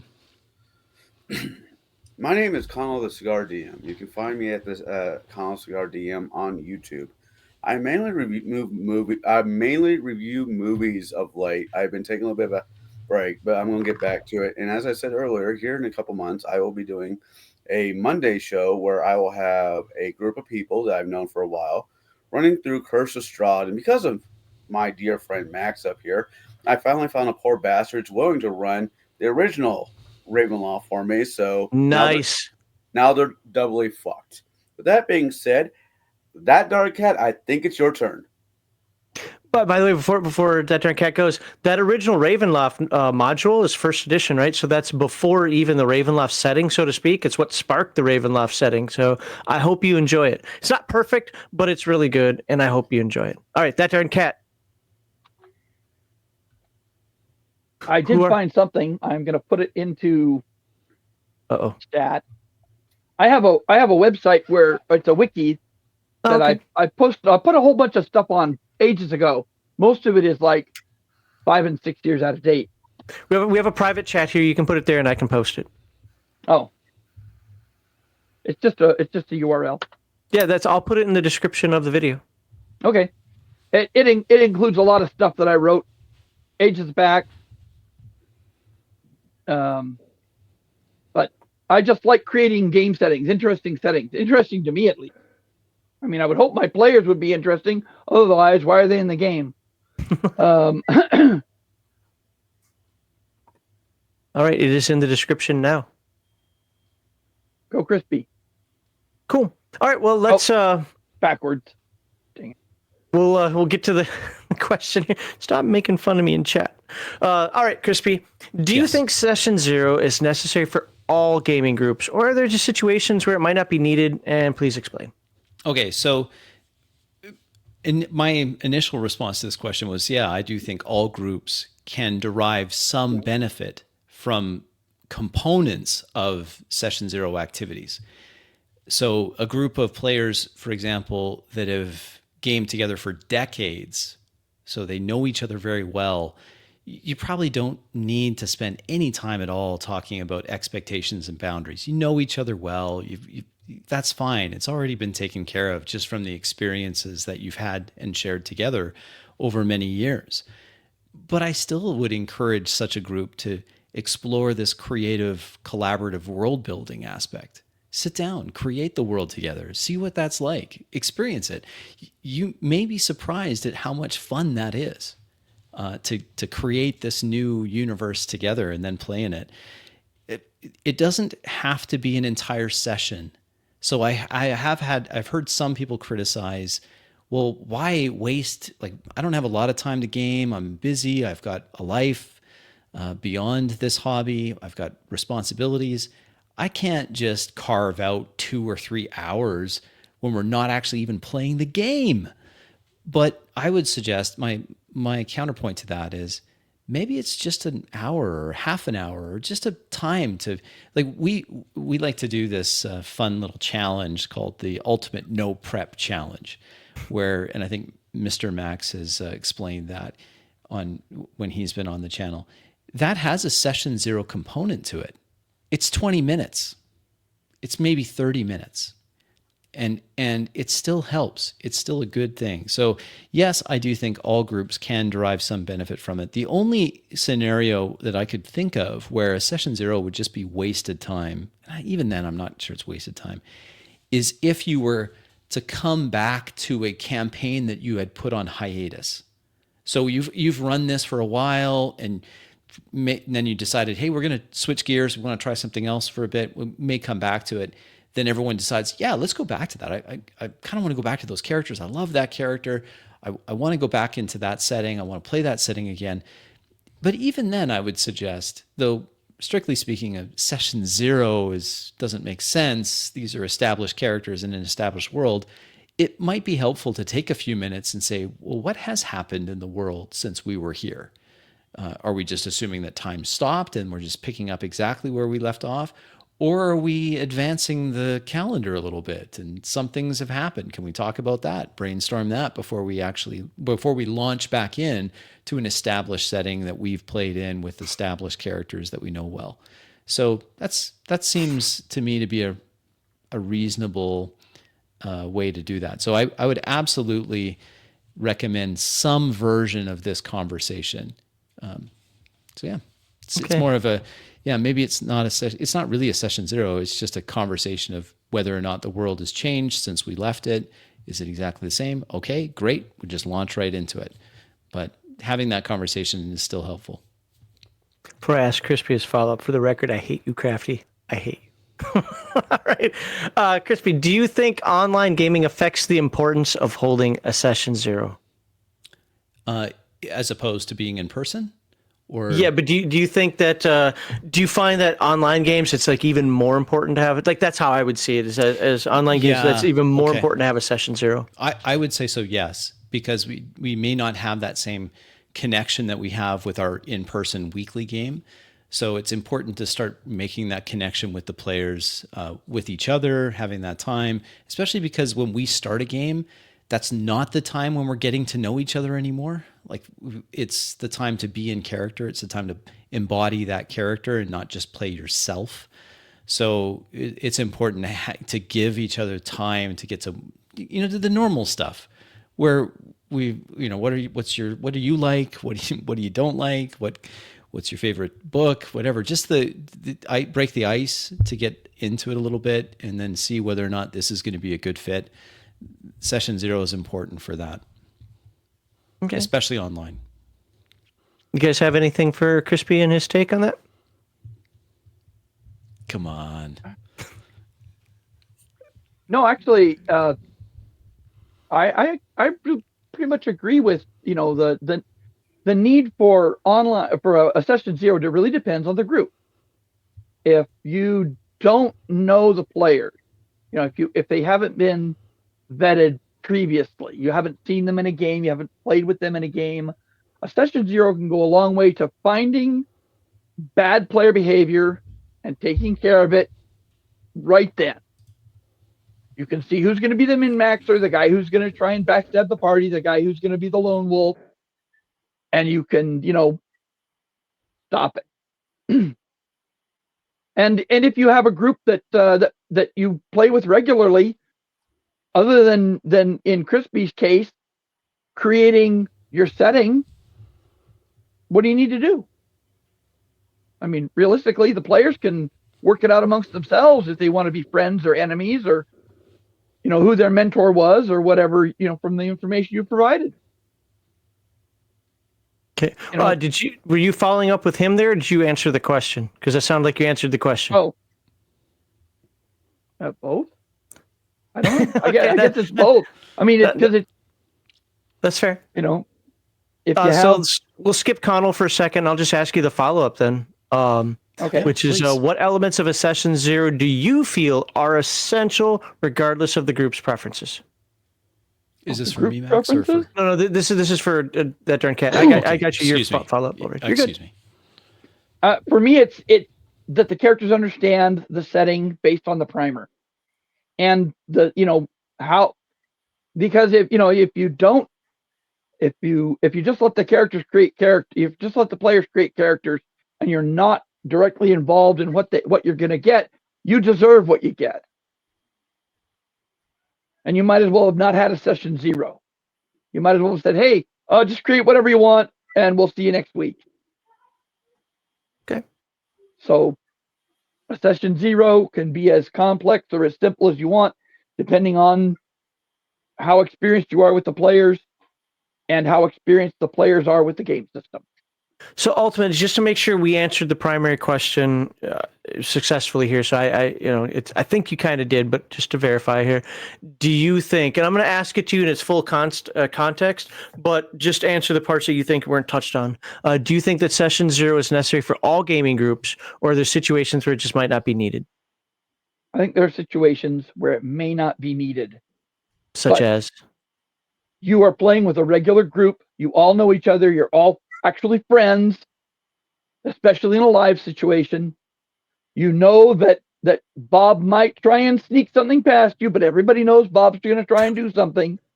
And so everybody says, Bob, shut up and sit down and quit doing your nonsense. We know that Bob's the one that puts lead in his dice, so they always come up 6s, so we never let him roll his own dice. Yeah. True story. So, you always know that Fred is going to be the fighter. He's always the fighter type, no matter what game system you use, no matter what the setting is. He's always going to be a fighter. He's always going to be the combatant in the game. And you just live with that. If you're all friends, that's just something you've come to expect from Fred. And you don't necessarily have to have a session 0 other than to make sure everyone is familiar with what's going on, whether it's at the beginning of the game or during the hiatus. Okay. When last the characters did stuff, this is how the last session ended, and everyone's like, "Oh yeah, I remember that." Especially if they took notes. Okay. And then you don't need as much. You don't need as much session 0. If everyone is a relatively trusted, member of the gaming group. Do you guys have any questions, comments, concerns for that darn cat? I have one. It's not strictly speaking part of the session 0 topic, but you mentioned something that I picked up on when you said that you'll have some players that always play the same character. would you consider, and if not, why not? Would you ever consider using a session zero for that trusted individual to just say, hey, we're each of us going to stretch a little bit and you're going to play something that you haven't played? Would you ever consider that as an exercise? I have done that. And what was your experience with that when you did some that? Some players will try and branch out, and others won't. I don't know if they don't feel comfortable with it. We had a guy at Fort Campbell who always played a fighter type, and I think it's because he didn't feel comfortable playing any character that had a greater amount of depth, like a wizard or a cleric. I think he really he didn't feel comfortable. I know he wasn't a great role player, right? A lot of what he said would be in third person rather than first person. But we always encouraged him to not play a variation of the same kind of character he played all the time. Would a session zero facilitate that level of comfort, do you think? And you said you encouraged him. When did you was that part of the session zero, or was that afterwards? Well, back in 1989, 1990, we didn't have a session zero. Right, of course. You had whatever. But we would get together and talk about who was going to play what, and we expected him to come in with the tank type character, whatever. No matter what the game system was, he was going to be the big game hunter, or he was going to be the brick superhero, or he was going to be the fighter, because he felt most comfortable playing that role in the game. Here's a question for you. Whether it was AD&D or Champions or Call of Cthulhu or GURPS or whatever game system we played. Have you guys noticed, and this is just a perception thing, I don't have any facts on this. One of the things that I noticed, and it goes all the way back to when I first started gaming through even my Air Force career, and even after my Air Force career when I played for a little bit before I kind of took a break, so to speak, before coming back. Back then, we would talk about our characters constantly. Our games, our characters, what somebody else might want to run. We'd go visit each other on a Tuesday. We wouldn't do it out in public because this is back when you still got bullied for stuff. But I'd be hanging out at a friend's house. We'd be talking about characters and games. Kept looking forward to the next week's session or whatever. Just constantly we were talking about gaming and things that we liked about gaming. One of the things I'm noticing now is that people, and this is just my take on it, they seem to play the games almost like it's a job. I go there and then I'm done with it and I'll talk to you again about it next week. And I'm just wondering, like, because what he was saying, yeah, we didn't call it session zero, but we had before session banter, we played the game, and then for an hour or so, depending on if it ran late or not, we'd be talking about the game even more. Then the next day after work or whatever, be hanging out. Oh, do you remember such a? Yeah, hey, we got to talk to so and so about his character because whatever. Like, we just kept talking about the game. I know a lot of Discords and so forth, people kind of make comments in there, but my perception is people don't do that as much anymore. It's kind of like they're there and then they're done and then they show up again. Yeah, I think you're right, Max. I think that is something that's more prevalent now. And the reason why, and again, no empirical evidence here, but if I was to theorize why that's the case, it's because they're not role-playing anymore. They're not playing those characters. So there's nothing to discuss. They sit down, they play bingo with a character sheet. It's not the same as when we were excited as kids because we were pretending that we were that character. So there was something to talk about. There was something to talk about that character. We were thinking about it because we were trying to get into the head of the character. I was doing that in my 30s. So I'm still doing it, and I'm way past my 30s. But I think that might be emblematic of the problem we have of people that they're either playing themselves. This is what prompted my question to you, that darn cat, is that my concern of someone that plays the same character all the time is that they're just playing themselves. That's it. That's all it is. And part of the excitement of role playing is putting yourself into someone else's skin and someone completely different, and then having that experience of pretending to be something that you're not. And I don't think that there's much of that. When I watch games, Max, when I watch games for commentary that I'm giving, I don't see a whole lot of I am trying to pretend that this character is me for 2 hours. That's not what I see. What I see is people, they're not really in character, so there isn't that reason to speak about the character as much. It's whatever, it's just interchangeable. Let me backtrack. Holy crap. Well, Jeez. I got to convince. I hope my wife is watching. Otherwise, I have to get up and tell her to get me something to drink because Law Dog. Oh, Yes, hello, Mrs. Liao. Mrs. Liao. Well, I don't know if she's watching right now, but we'll know in a second because I need booze, wife. Anyway, Law Dog for $50. Thank you very much, Law Dog. By the way, Law Dog's the only one who super chatted tonight. Yeah, super generous. Very nice. That's both scary and awesome at the same time. I absolutely appreciate his efforts. And obviously now we will have a giveaway during segment 5. But he says, Table Runner Crispy is correct here.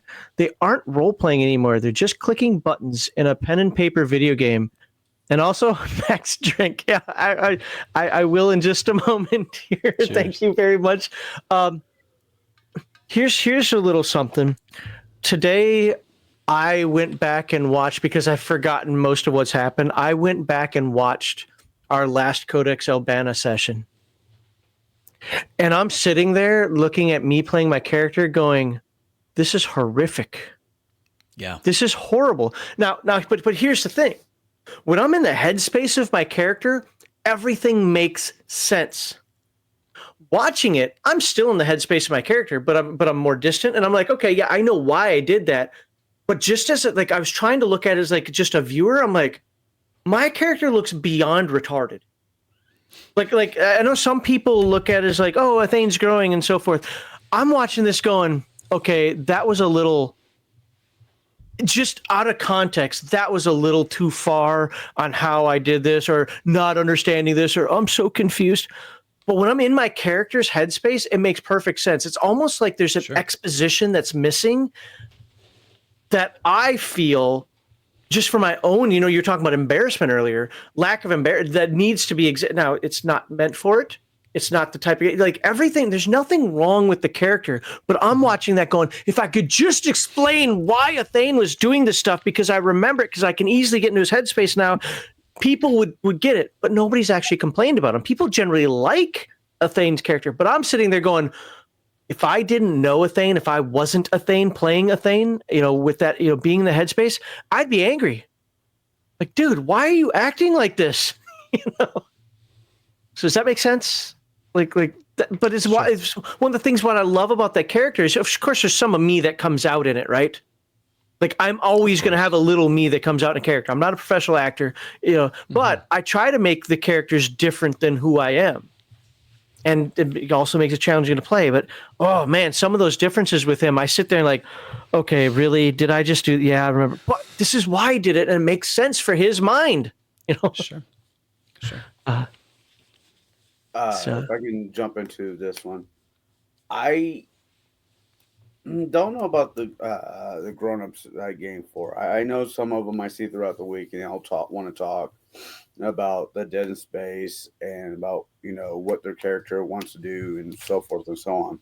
But that's that's the player to the DM versus player to player. I do know with the kids via through their parents that they don't stop talking about whatever character they're playing. They just don't stop. So much that a couple of them got in trouble in school for talking about it way, way too much. So I don't know, kids being kids and get to play imagination for 4 hours where the world doesn't exactly want anybody to play imagination much anymore, it feels like. I think with kids, it's different. I think, giving them a chance to romp around in the world of imagination, they're going to run with it as long as they can.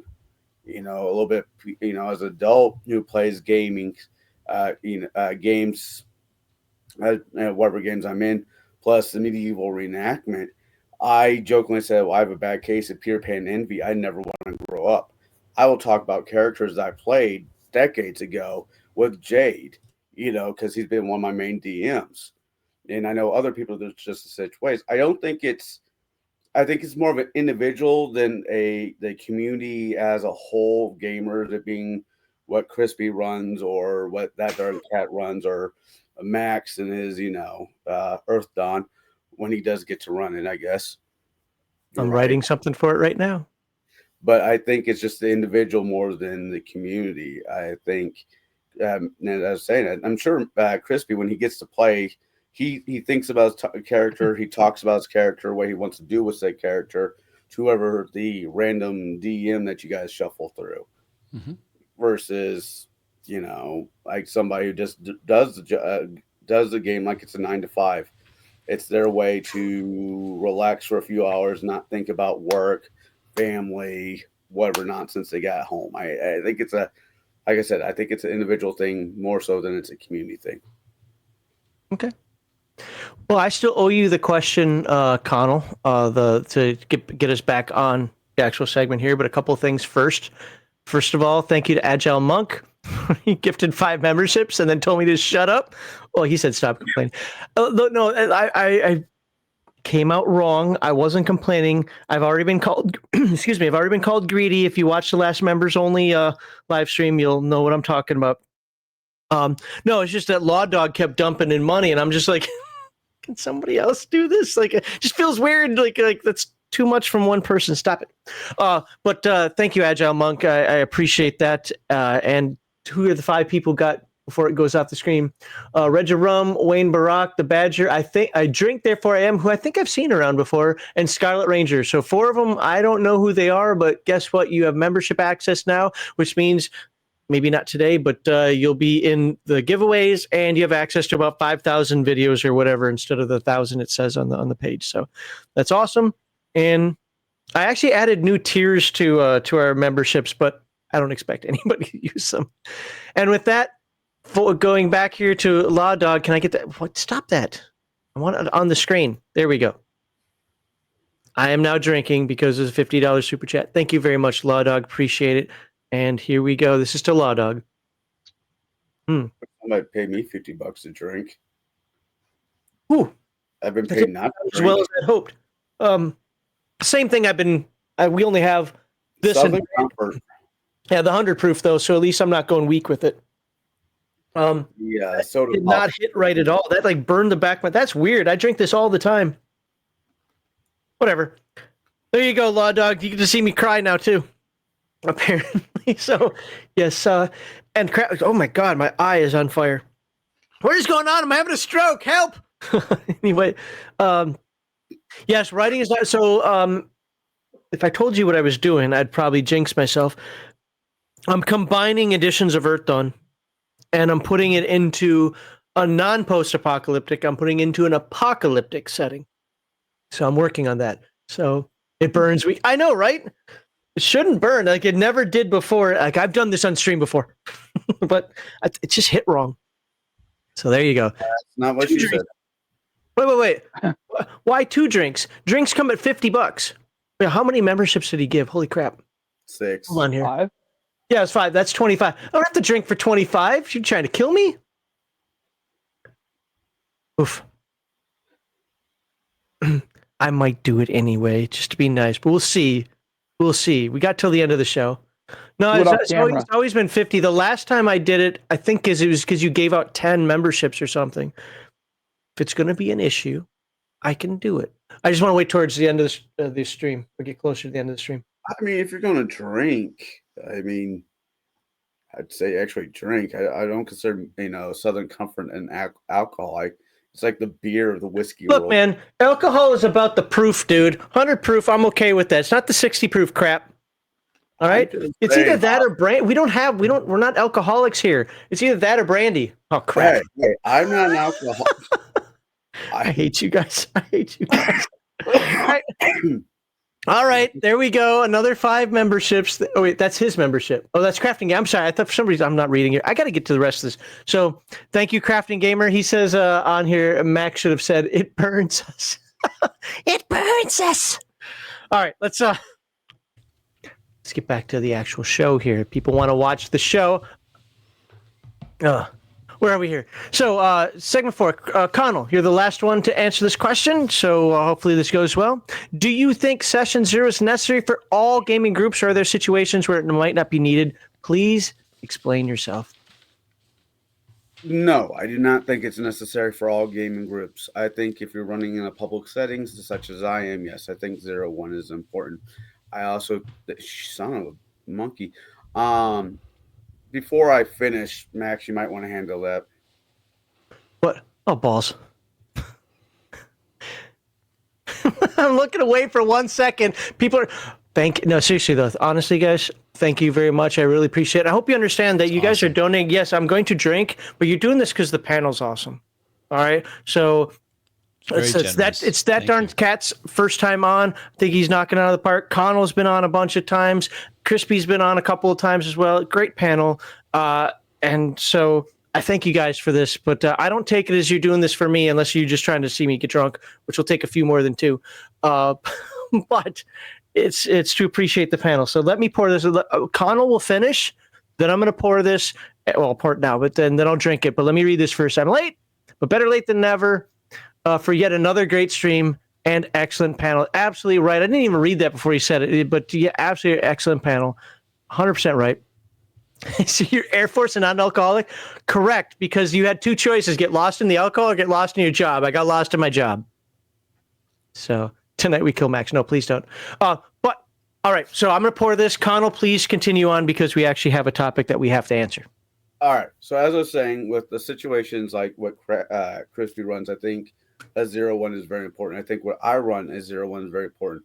But if it's a house game where you know the people you're gaming with because you've done it for years, months, whatever, I don't think it's important. Everybody knows they're what they're generally going to want to run, and they're happy with it. And as long as the DM can provide a storyline or a world building event that everybody works with, I think it can just be as it is. I just think it depends on the group. Sorry, my wife. I'm typing something. My wife is handing me something. Thank you very much. Could you imagine if imagine if Bruce did a 0-1, that would be more politics and bad jokes. Bruce and it be anything else. Jesus. I hate all you people. Okay, Bear. I said my wife's handing me something. Bear types and she just gave him back his balls. God, you know what? For that, I'm gonna drink it now. See if I can actually get this one out. Burning my throat this way. No, thanks again. And Mondo Hand. Yeah, somebody said that you're a penny short, but I understand that, like, especially on the Apple side, it's $49.99. It's the same thing there. Thank you very much for the $50 super chat. Thank you very much for promoting the panel because they're the ones that deserve it. And this is to everybody out there, but especially to Mondo Hand. And that one went down much, much better. I think when I did the last one, I splashed it against my throat. And so there we go. Apple keeps the extra penny. All right. So Connell, I do have a follow-up question for you. Since you do modules, can pre-written modules reduce the need for a session 0? If you're running outside of a shop, yes. If you're running inside of a shop, no. You still have to do this session 0 no matter what. Okay. Raven, this is something that the quick answer to this, because I don't want to derail the conversation, but yeah, before session 0 is just kind of the modern term for what we used to just say, hey, come on over and let's make characters for something. As I said earlier in the stream, I'm a proponent. I actually like the term session 0 because it just condenses down everything that we used to say, So wait, so all right. Do you guys have anything for Connell on that? I just had a quick question for you, Connell. Most of what you talk about is your arrangement with your friendly local game store. Do you run games outside of that, or is that exclusively where you run games? I do run games outside of it. So in games outside of that, would you consider a session 0 for even people that you know to create characters together to kind of get that started, or would you just bypass that? Depends on, I don't have a problem with session zero, so everybody knows what they're playing. But just really depends on what the group dynamic wants. If they want to do it, what we've done in the past, but as a whole, we've been playing together for 6-7 years now, so we all kind of know what we're going to do. So we don't. So how do you determine if that's the case? How do you determine what game you're going to play? I understand the modules in the game store, but like when you're getting together with people that like you say, like how do you set that up? Like, do you not have a conversation where, okay, why don't we go back to this setting, or we'd like to do this other thing, or that's the gist of my question, was what I was trying to get at is how do you decide that? We don't. As whoever volunteers the DM just basically picks it and we run with it. I mean, so they just decide this is the game we're playing, Hyperborea, or we're gonna play this, and everyone signs up, or they don't. I'm in a Dragonbane's game. I'm about ready to get into a Lord of the Rings game. You're starting to knock out all the Free League stuff. That's kind of cool. Yeah, I'm enjoying them, really. Whoever's a DM that we game with each other long enough to trust that the storyline and the system's going to work with the group. I mean, that faith in your DM is kind of where we're at. I mean, if it falls flat, it falls flat, but we're going to knock out as many systems as we can, because after a couple years ago with the WotC bullshit, a lot of people are starting to drive away from 5th edition, which is fine. So we're just knocking out different systems whenever the new DM picks up.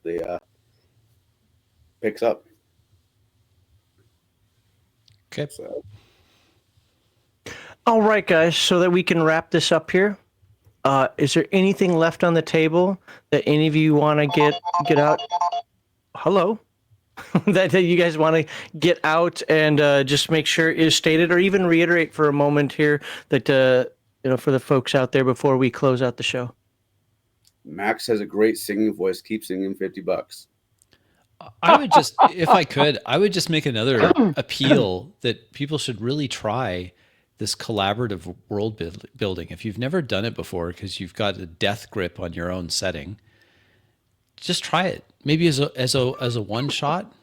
That's not a shot at you, that darn cat. No, I'm just saying. No, that's a joke. I would just, why not give that a try? I was surprised at how well it was received when I tried it with a group that we've been meeting weekly now for 18 years, weekly. And we tried it, and it was a huge hit. And the players are still talking about it. Hey, that was great when we came up with this. So maybe that could be a takeaway for someone out there that's going to watch this. Try it. Try doing that. Really good. And yeah, I am proselyting, and I don't make any excuses about it. Okay, so we did that. I did that once, probably before you were born. Oh wow! I'm older than I look. Back in 1884. Back in 1989.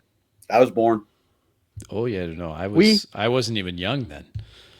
Oh, that's good to know.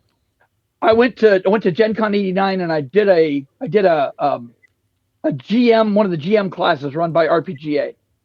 Back when RPGA, was even vaguely important in D&D. And we did a whole bunch of collaborative stuff. And I have to tell you, it sucked. Yeah, well, vet the people. I mean, there is that. Yes, exactly. But even the people that I felt were reasonable about it would get mad. Would get mad that their ideas weren't taken, and the other people that were unreasonable would be throwing in all kinds of ridiculous nonsense. Yeah. See, there's a problem with the people involved. The concept is still valid. The people involved are not. They're not mature. They're not well adjusted. I tend not to game with nerds. Nerds. Hey now. Wow. I resemble that remark, sir. I just don't paint yourself red. they have I just can't handle Chris- the social awkwardness all the time. I'm like, That's fair. What is wrong with you people? Get outside, touch some grass, look at the sun for a bit. It doesn't look like I ever. I went outside once today. I Anyway. I want Chris. That's my final thought. I'm sorry. Okay. I want Crispy to look at my icon. Do you recognize who it is? Of course, it's Mr. Rogers. What's he doing? He's pointing. With which finger? Okay, come on, Connell. I Remember, I'm trying to keep this a little cleaner now. See, I kept it clean. He's saying we're number one. We get it. Yeah, I get it. Yeah. Not a nerd. Exactly what I'm saying. All right. Anything? If you know who Fred Rogers is, you're a nerd. I'm just old enough to remember Mr. Rogers' Neighborhood. I like Eddie Murphy's variation of it, but yeah, sure, why not? Sure, I remember that one too. Won't you be my neighbor? No, I'm not drunk. That wasn't singing, actually. Anybody who heard that also is like, you're right. All right. I guess with that, this has been a great panel. Pardon me if I didn't seem, excited or energetic enough through some of this. I don't know why. Like, I'm not tired or anything crazy, but even I was noticing that I was kind of being passive, not my normal fare. Maybe you liked it. I don't know. Put that in the comments. But let's before I give you my final thoughts here. Can't talk still, apparently. Just want to let everybody know this Sunday on RPG Digest, I will be continuing on with Rule Cyclopedia. Man, I've been getting a lot of good comments on that. A couple pedantic ones.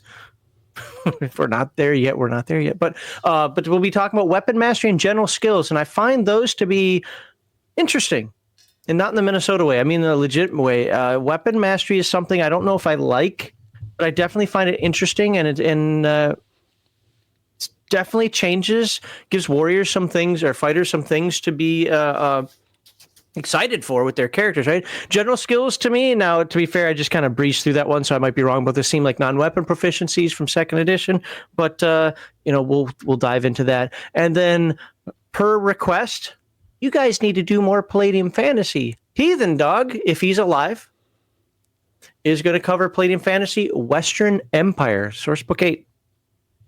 Good book. Apparently, right now his family is it's under the weather, and he usually, as soon as they start recovering, then he fades. So we'll find out if he can show up or how medicated he's going to be. But that is the plan for this Sunday. Next week on Game Master Insight, we're going to be talking about handling character death, and for that, we're going to have Harmony Ginger. She'll be back. Baron G Rock will be back. I'm going to talk to him a while, and first timer Grizzly Beardo is going to be on the show, so that's going to be fun. And now let's look at our chat that I starred, which I didn't star much because they're mostly making fun of me and my alcohol. Wait, what's the guy's last part? Grizzly Beardo. Okay, I heard a weirdo. I'm like, okay. Yeah, it might be one and the same. I don't know. So where are we here? What did I star? Okay, I said I was going to read this one later, so let's do it. This I wanted to wait till the final segment, but this is for everybody out there. He says, I like the idea of a sessions, or what? Oh my God, I cannot read. What of the idea of having a session 0 in the middle of a campaign? Personally, I wouldn't call it a session 0. I'd just be like reiterating the facts or updating, hey, we've had some changes here, let's do it. But what do you guys think? I did this. Okay. I did this recently, and it was out of necessity because when we had created the setting together, we didn't touch on the larger political structure of the galaxy that we were playing in. And so we decided as a group that, hey, let's have another session 0. We need to talk about that. We need to revisit a little bit who is describing successes, who's describing failures. We had a little bit of style drift there. So it wasn't really a session 0 in as much as it was more of just a touchback and increasing the resolution of the world, of the universe. We had started with relatively low resolution in some areas because it wasn't germane to where the starting conflict was. Now the game has moved off from that starting conflict, and the resolution of the universe needed to increase. So rather than just putting that all onto me, because we enjoyed so much the brainstorm that created it in the first place, we got together and discussed it and had a bit of a revision. Not so much a revision, I shouldn't say that. It was an increase in resolution. So all of us going together and deciding what it was, and it worked great. So it was good. Not really a session 0, no, more of a touchback. Okay. Connell, that darn cat, anything to add? Or? I can see how you could call it session 0 because you are expanding your setting. Yeah, that's true. That's true. That's you've done something that could have been done in session 0, but you didn't know that it needed to be done, and you could do it at any time in a campaign. Exactly. Let's say you get a new player, someone he's played in previous games and he wants to join this game, and you need that player to be caught up and to help that character create a character that will fit in with the setting and the other players. A little, what you might call a mission, session 0.5 or 0.1, just to get that character, that player, up to speed with what's going on, with what that character should know, not necessarily with what the entire history of the game, but just so that they don't feel out of place and lost. Great point. You could do that too. Yep. Great point. Completely agree. I tend to have a session 0 at least once a week when I have a new player show at the table, no matter what. I mean, it's just getting them to understand what's going on, having them build a character, him or her, building a character and just taking it from there. So there's nothing wrong with having a session 0 in the middle of a campaign. Well, as these two gentlemen have said, me working out of a shop, it's, every time I sit down, I tend to have one because I have a new player. Okay. All right. Once again, I'm just going to put up because they're $50. They deserve to be shown again. Table Runner Crispy. Plus, he said I was correct. So yeah, there you go. You know what? That's worth it right there. Aren't role playing anymore. They're just clicking buttons in a pen and paper video game, and also Max Drink. I did. Strangely enough, I'm actually. I don't know if it's because I had too quickly, but I am feeling it. Like I'm not buzzed or anything, but I actually can feel the alcohol in me. That's weird. Am I really that much of a lightweight now? Do you become a lightweight the older you get? Is that a thing? Nope, just you. Just me. Okay, fair enough. I don't know. I haven't had a drink since 1988. Smart man. Smart man. Another sober person like me. That's right. I like that. I was 15 since. Okay, I haven't had a drink since. Last night. Okay. Monohan, again, thank you very much. And he is absolutely right. This was an excellent panel. I've had a really, really great panel so far for 2025, and I'm appreciative of everybody who's popped in. I want to remind folks before I get to the outro and so forth that remember, on the GMI Discord, I have the schedule there, the known schedule there. I'm already working on May's. I've even reached out to a couple people because there are a couple topics in May that I think that are really good for certain people. You can request to be on a show. I prefer you sign up for something that's empty, but you can request to be on a show that's already full, and I will try to find a way to get you in there. I'm going to pick the 3 best people that I think are best for the show. That's just the way it is, and most of the people on actually everybody except for one person I've ever dealt with have been good with that. They understand, like, oh yeah, I get it. Have him on instead of me. So I don't bump people just to bump them. I bump them for real good reasons because I want to give you guys the best commentary like these folks gave that I can. So feel free to sign up for whatever. But we've really been good panels in 2025 so far. And Law Dog for $5 says, splashed against the back of your throat. I thought we fade to black for those scenes. Touche, sir. Touche. Giggity.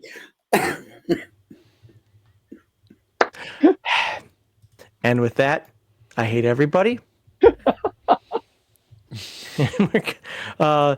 So it says here I'm supposed to put the subscribe screen up for. Okay, fine. I'll put the subscribe screen up first. There we go. Thank you very much to tonight's panel, Crispy, Connell, and That Darn Cat. And, again, it's That Darn Cat's first time on here, so everybody should thank him. Actually, thank all the panelists. Why just thank him? Thank all the panelists for being here. It's a great job from everyone. So whether you agree or disagree with any panelists, I sincerely hope their perspectives both entertained and educated you and gave you some food for thought for your future gaming sessions. That's what this is about. If you enjoy this discussion, please like this video, subscribe to Legion of Myth, and to all of the panelists whose links you can find in the description. Now, after my final comments, I will play the outro, but the live stream is not over. People watching this on video later, it will be over. But people watching the live stream, please stay with us. There will be a giveaway sometime here, probably in the next half hour or so.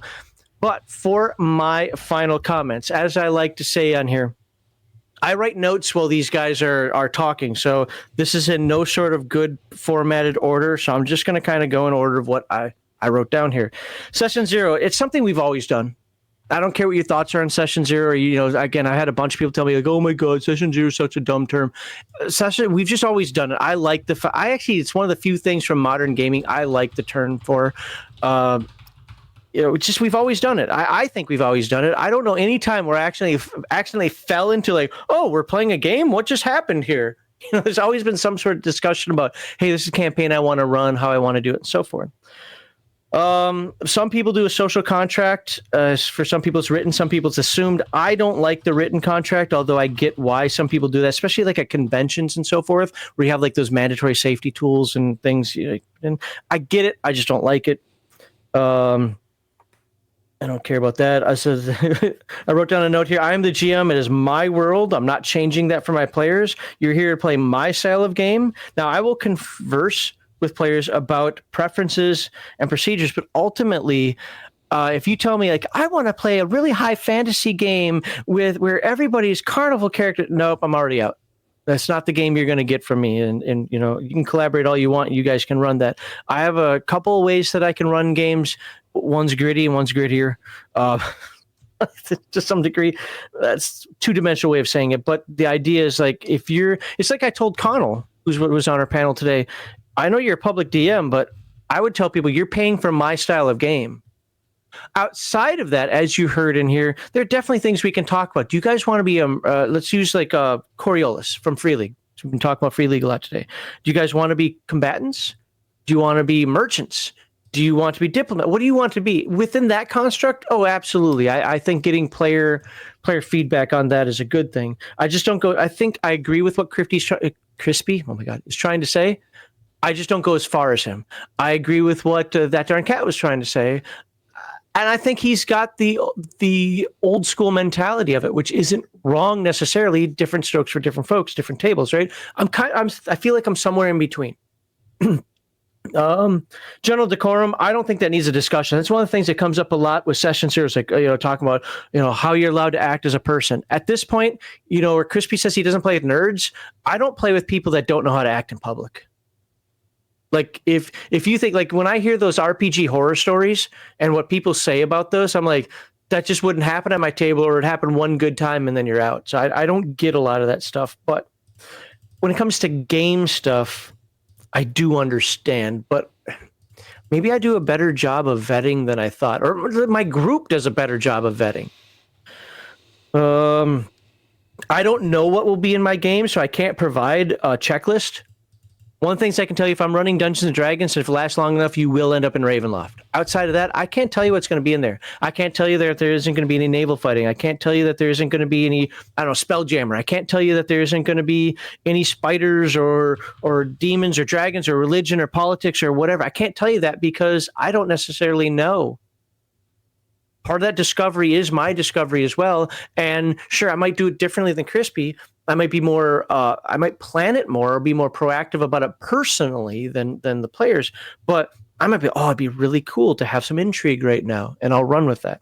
So I can't tell players like, well, this is what it's going to be and not this. Also, I like to make sure I incorporate all the players in the game. So if you decided, they decide they want to be like, mercenaries. And then one guy's like, well, I'm going to be the diplomat. Well, I'm still going to try to make something for the diplomat to do. So that means the mercenaries might be bored one day. I don't know. See here. What did I say here? You're playing on a fantasy world. Stop constantly conflating everything with today's modern world. Oh, that's from an earlier segment. Fantasy worlds, I like to include a lot of the evil, whatever tropes and make them good or make them normalized, because that's kind of the way the world was back then. And I think fantasy settings exemplify that. Why would you fight against slavery if slavery is all your character knows? There must be a better way. Sorry, Spartacus, but no. Okay. This is why I love apocalyptic and post-apocalyptic settings. And it's where I can create some world building without having to get hyper specific. And this is when That Darn Cat and Crispy were having kind of a little back and forth about the fidelity of the setting. With an apocalyptic or post-apocalyptic setting, you can have a history for it that people don't necessarily need to know, or they can know the generalities of it, but I can change whatever I want. Maybe that's laziness on my part, but I love post-apocalyptic settings as a game master for that purpose. Players interact with the world, but I am the god of gods with regard to the world. Players' actions will influence the world. So my point in that is that, no, the setting is mine. I will let the players have minor input on that maybe to start. But generally speaking, I'm not changing the setting for them. I don't believe in that collaborative world building stuff and so forth. And again, if you think I'm wrong, if you think Crispy is right, that's awesome. There's nothing wrong with that. But the players' actions will influence the world. That's why I have the timelines. Because if they stop one timeline while another one expands, the world is going to feel alive. There's going to be verisimilitude around that. I may and usually do provide options. Do you want to be military? Okay, I mentioned that already. You want to be military, corpos, whatever. But I'm not letting them dictate the tone or how I run the game. You are there for my world, and you are a character on that world. If you like Crispy's takes, I actually wrote this down because I wanted to make sure, even though I said it a few times, if you like Crispy's takes, this is awesome. Use them. They may not be for me, but they may be for you. Players can include small concept ideas, but they can't change the overall starting theme of the world. I underline starting there. They need to play the game to do that. And by the way, how does this relate to Session Zero? Because I actually say a lot of this stuff in Session Zero. This is how the world is. It's your job to influence it. Crispy said something before that about them being heroic, and I was almost angry. But then he said something that I completely agree with. You don't necessarily start off as heroic. You start off rescuing kittens from trees or rescuing damsels in distress, whatever. You don't become heroes, the superheroes, until later. I believe is what That Darn Cat said. You're zero to hero. I don't believe in the hero to superhero thing. That's just my style. Your style might be different, and that's okay. Tone, I can barely be flexible on that because I know my strengths, I know my weaknesses. Players coming up with the initial conflict or hook, I think, is a great idea. I think it is. I'm totally on board with that, as long as it doesn't change the setting. I'm totally on board with that. Last time I ran AD&D was 1996. I think I said 93. That's why I wrote this down. But that was only to get people to play Earthdawn. And that's true, and they did. Hi, Eric, if you're still there. I think Eric was in my AD&D game. But anyway, veteran and rookie characters, Obi-Wan, we talked about that. I think it needs a particular game style or game like Traveler, for example. You do need to pick the right setting. With that said, where Crispy chooses system last, system is almost the only thing that matters to me. I'm exactly opposite with him on that because I believe that setting, system informs setting, and setting is absolutely paramount. Okay, that's my style. You know, if you like his style better, go with his style, and everything conforms to that setting. That's where That Darn Cat and I agree. RPG horror stories don't scare me because I hold people accountable to standard decorum. I kind of mentioned that before. The weakness of Session Zero is turning it into a job interview or to the appointment or to an HR appointment. Just play the game, get along, and the GM sets the tone. That's my overall view of it. I do have a Session Zero. I do, we do talk about things, and by the way, if you guys don't know, Crispy will be back to talk about vetting players and GMs in March. So we look forward to seeing him then. Those are all my notes that I wrote down. That's right. I write down those notes. You take those for what you want. If you want more explanation on that, please timestamp it. Otherwise, I'm be like, I don't know what the hell you're talking about. As soon as this video is over, I'm not going to know. But with that said, I'm going to play the outro. Again, people watching the live stream, stay with us here. Stay with us here. People watching the video, thank you. I look forward to seeing you guys next week in the next video.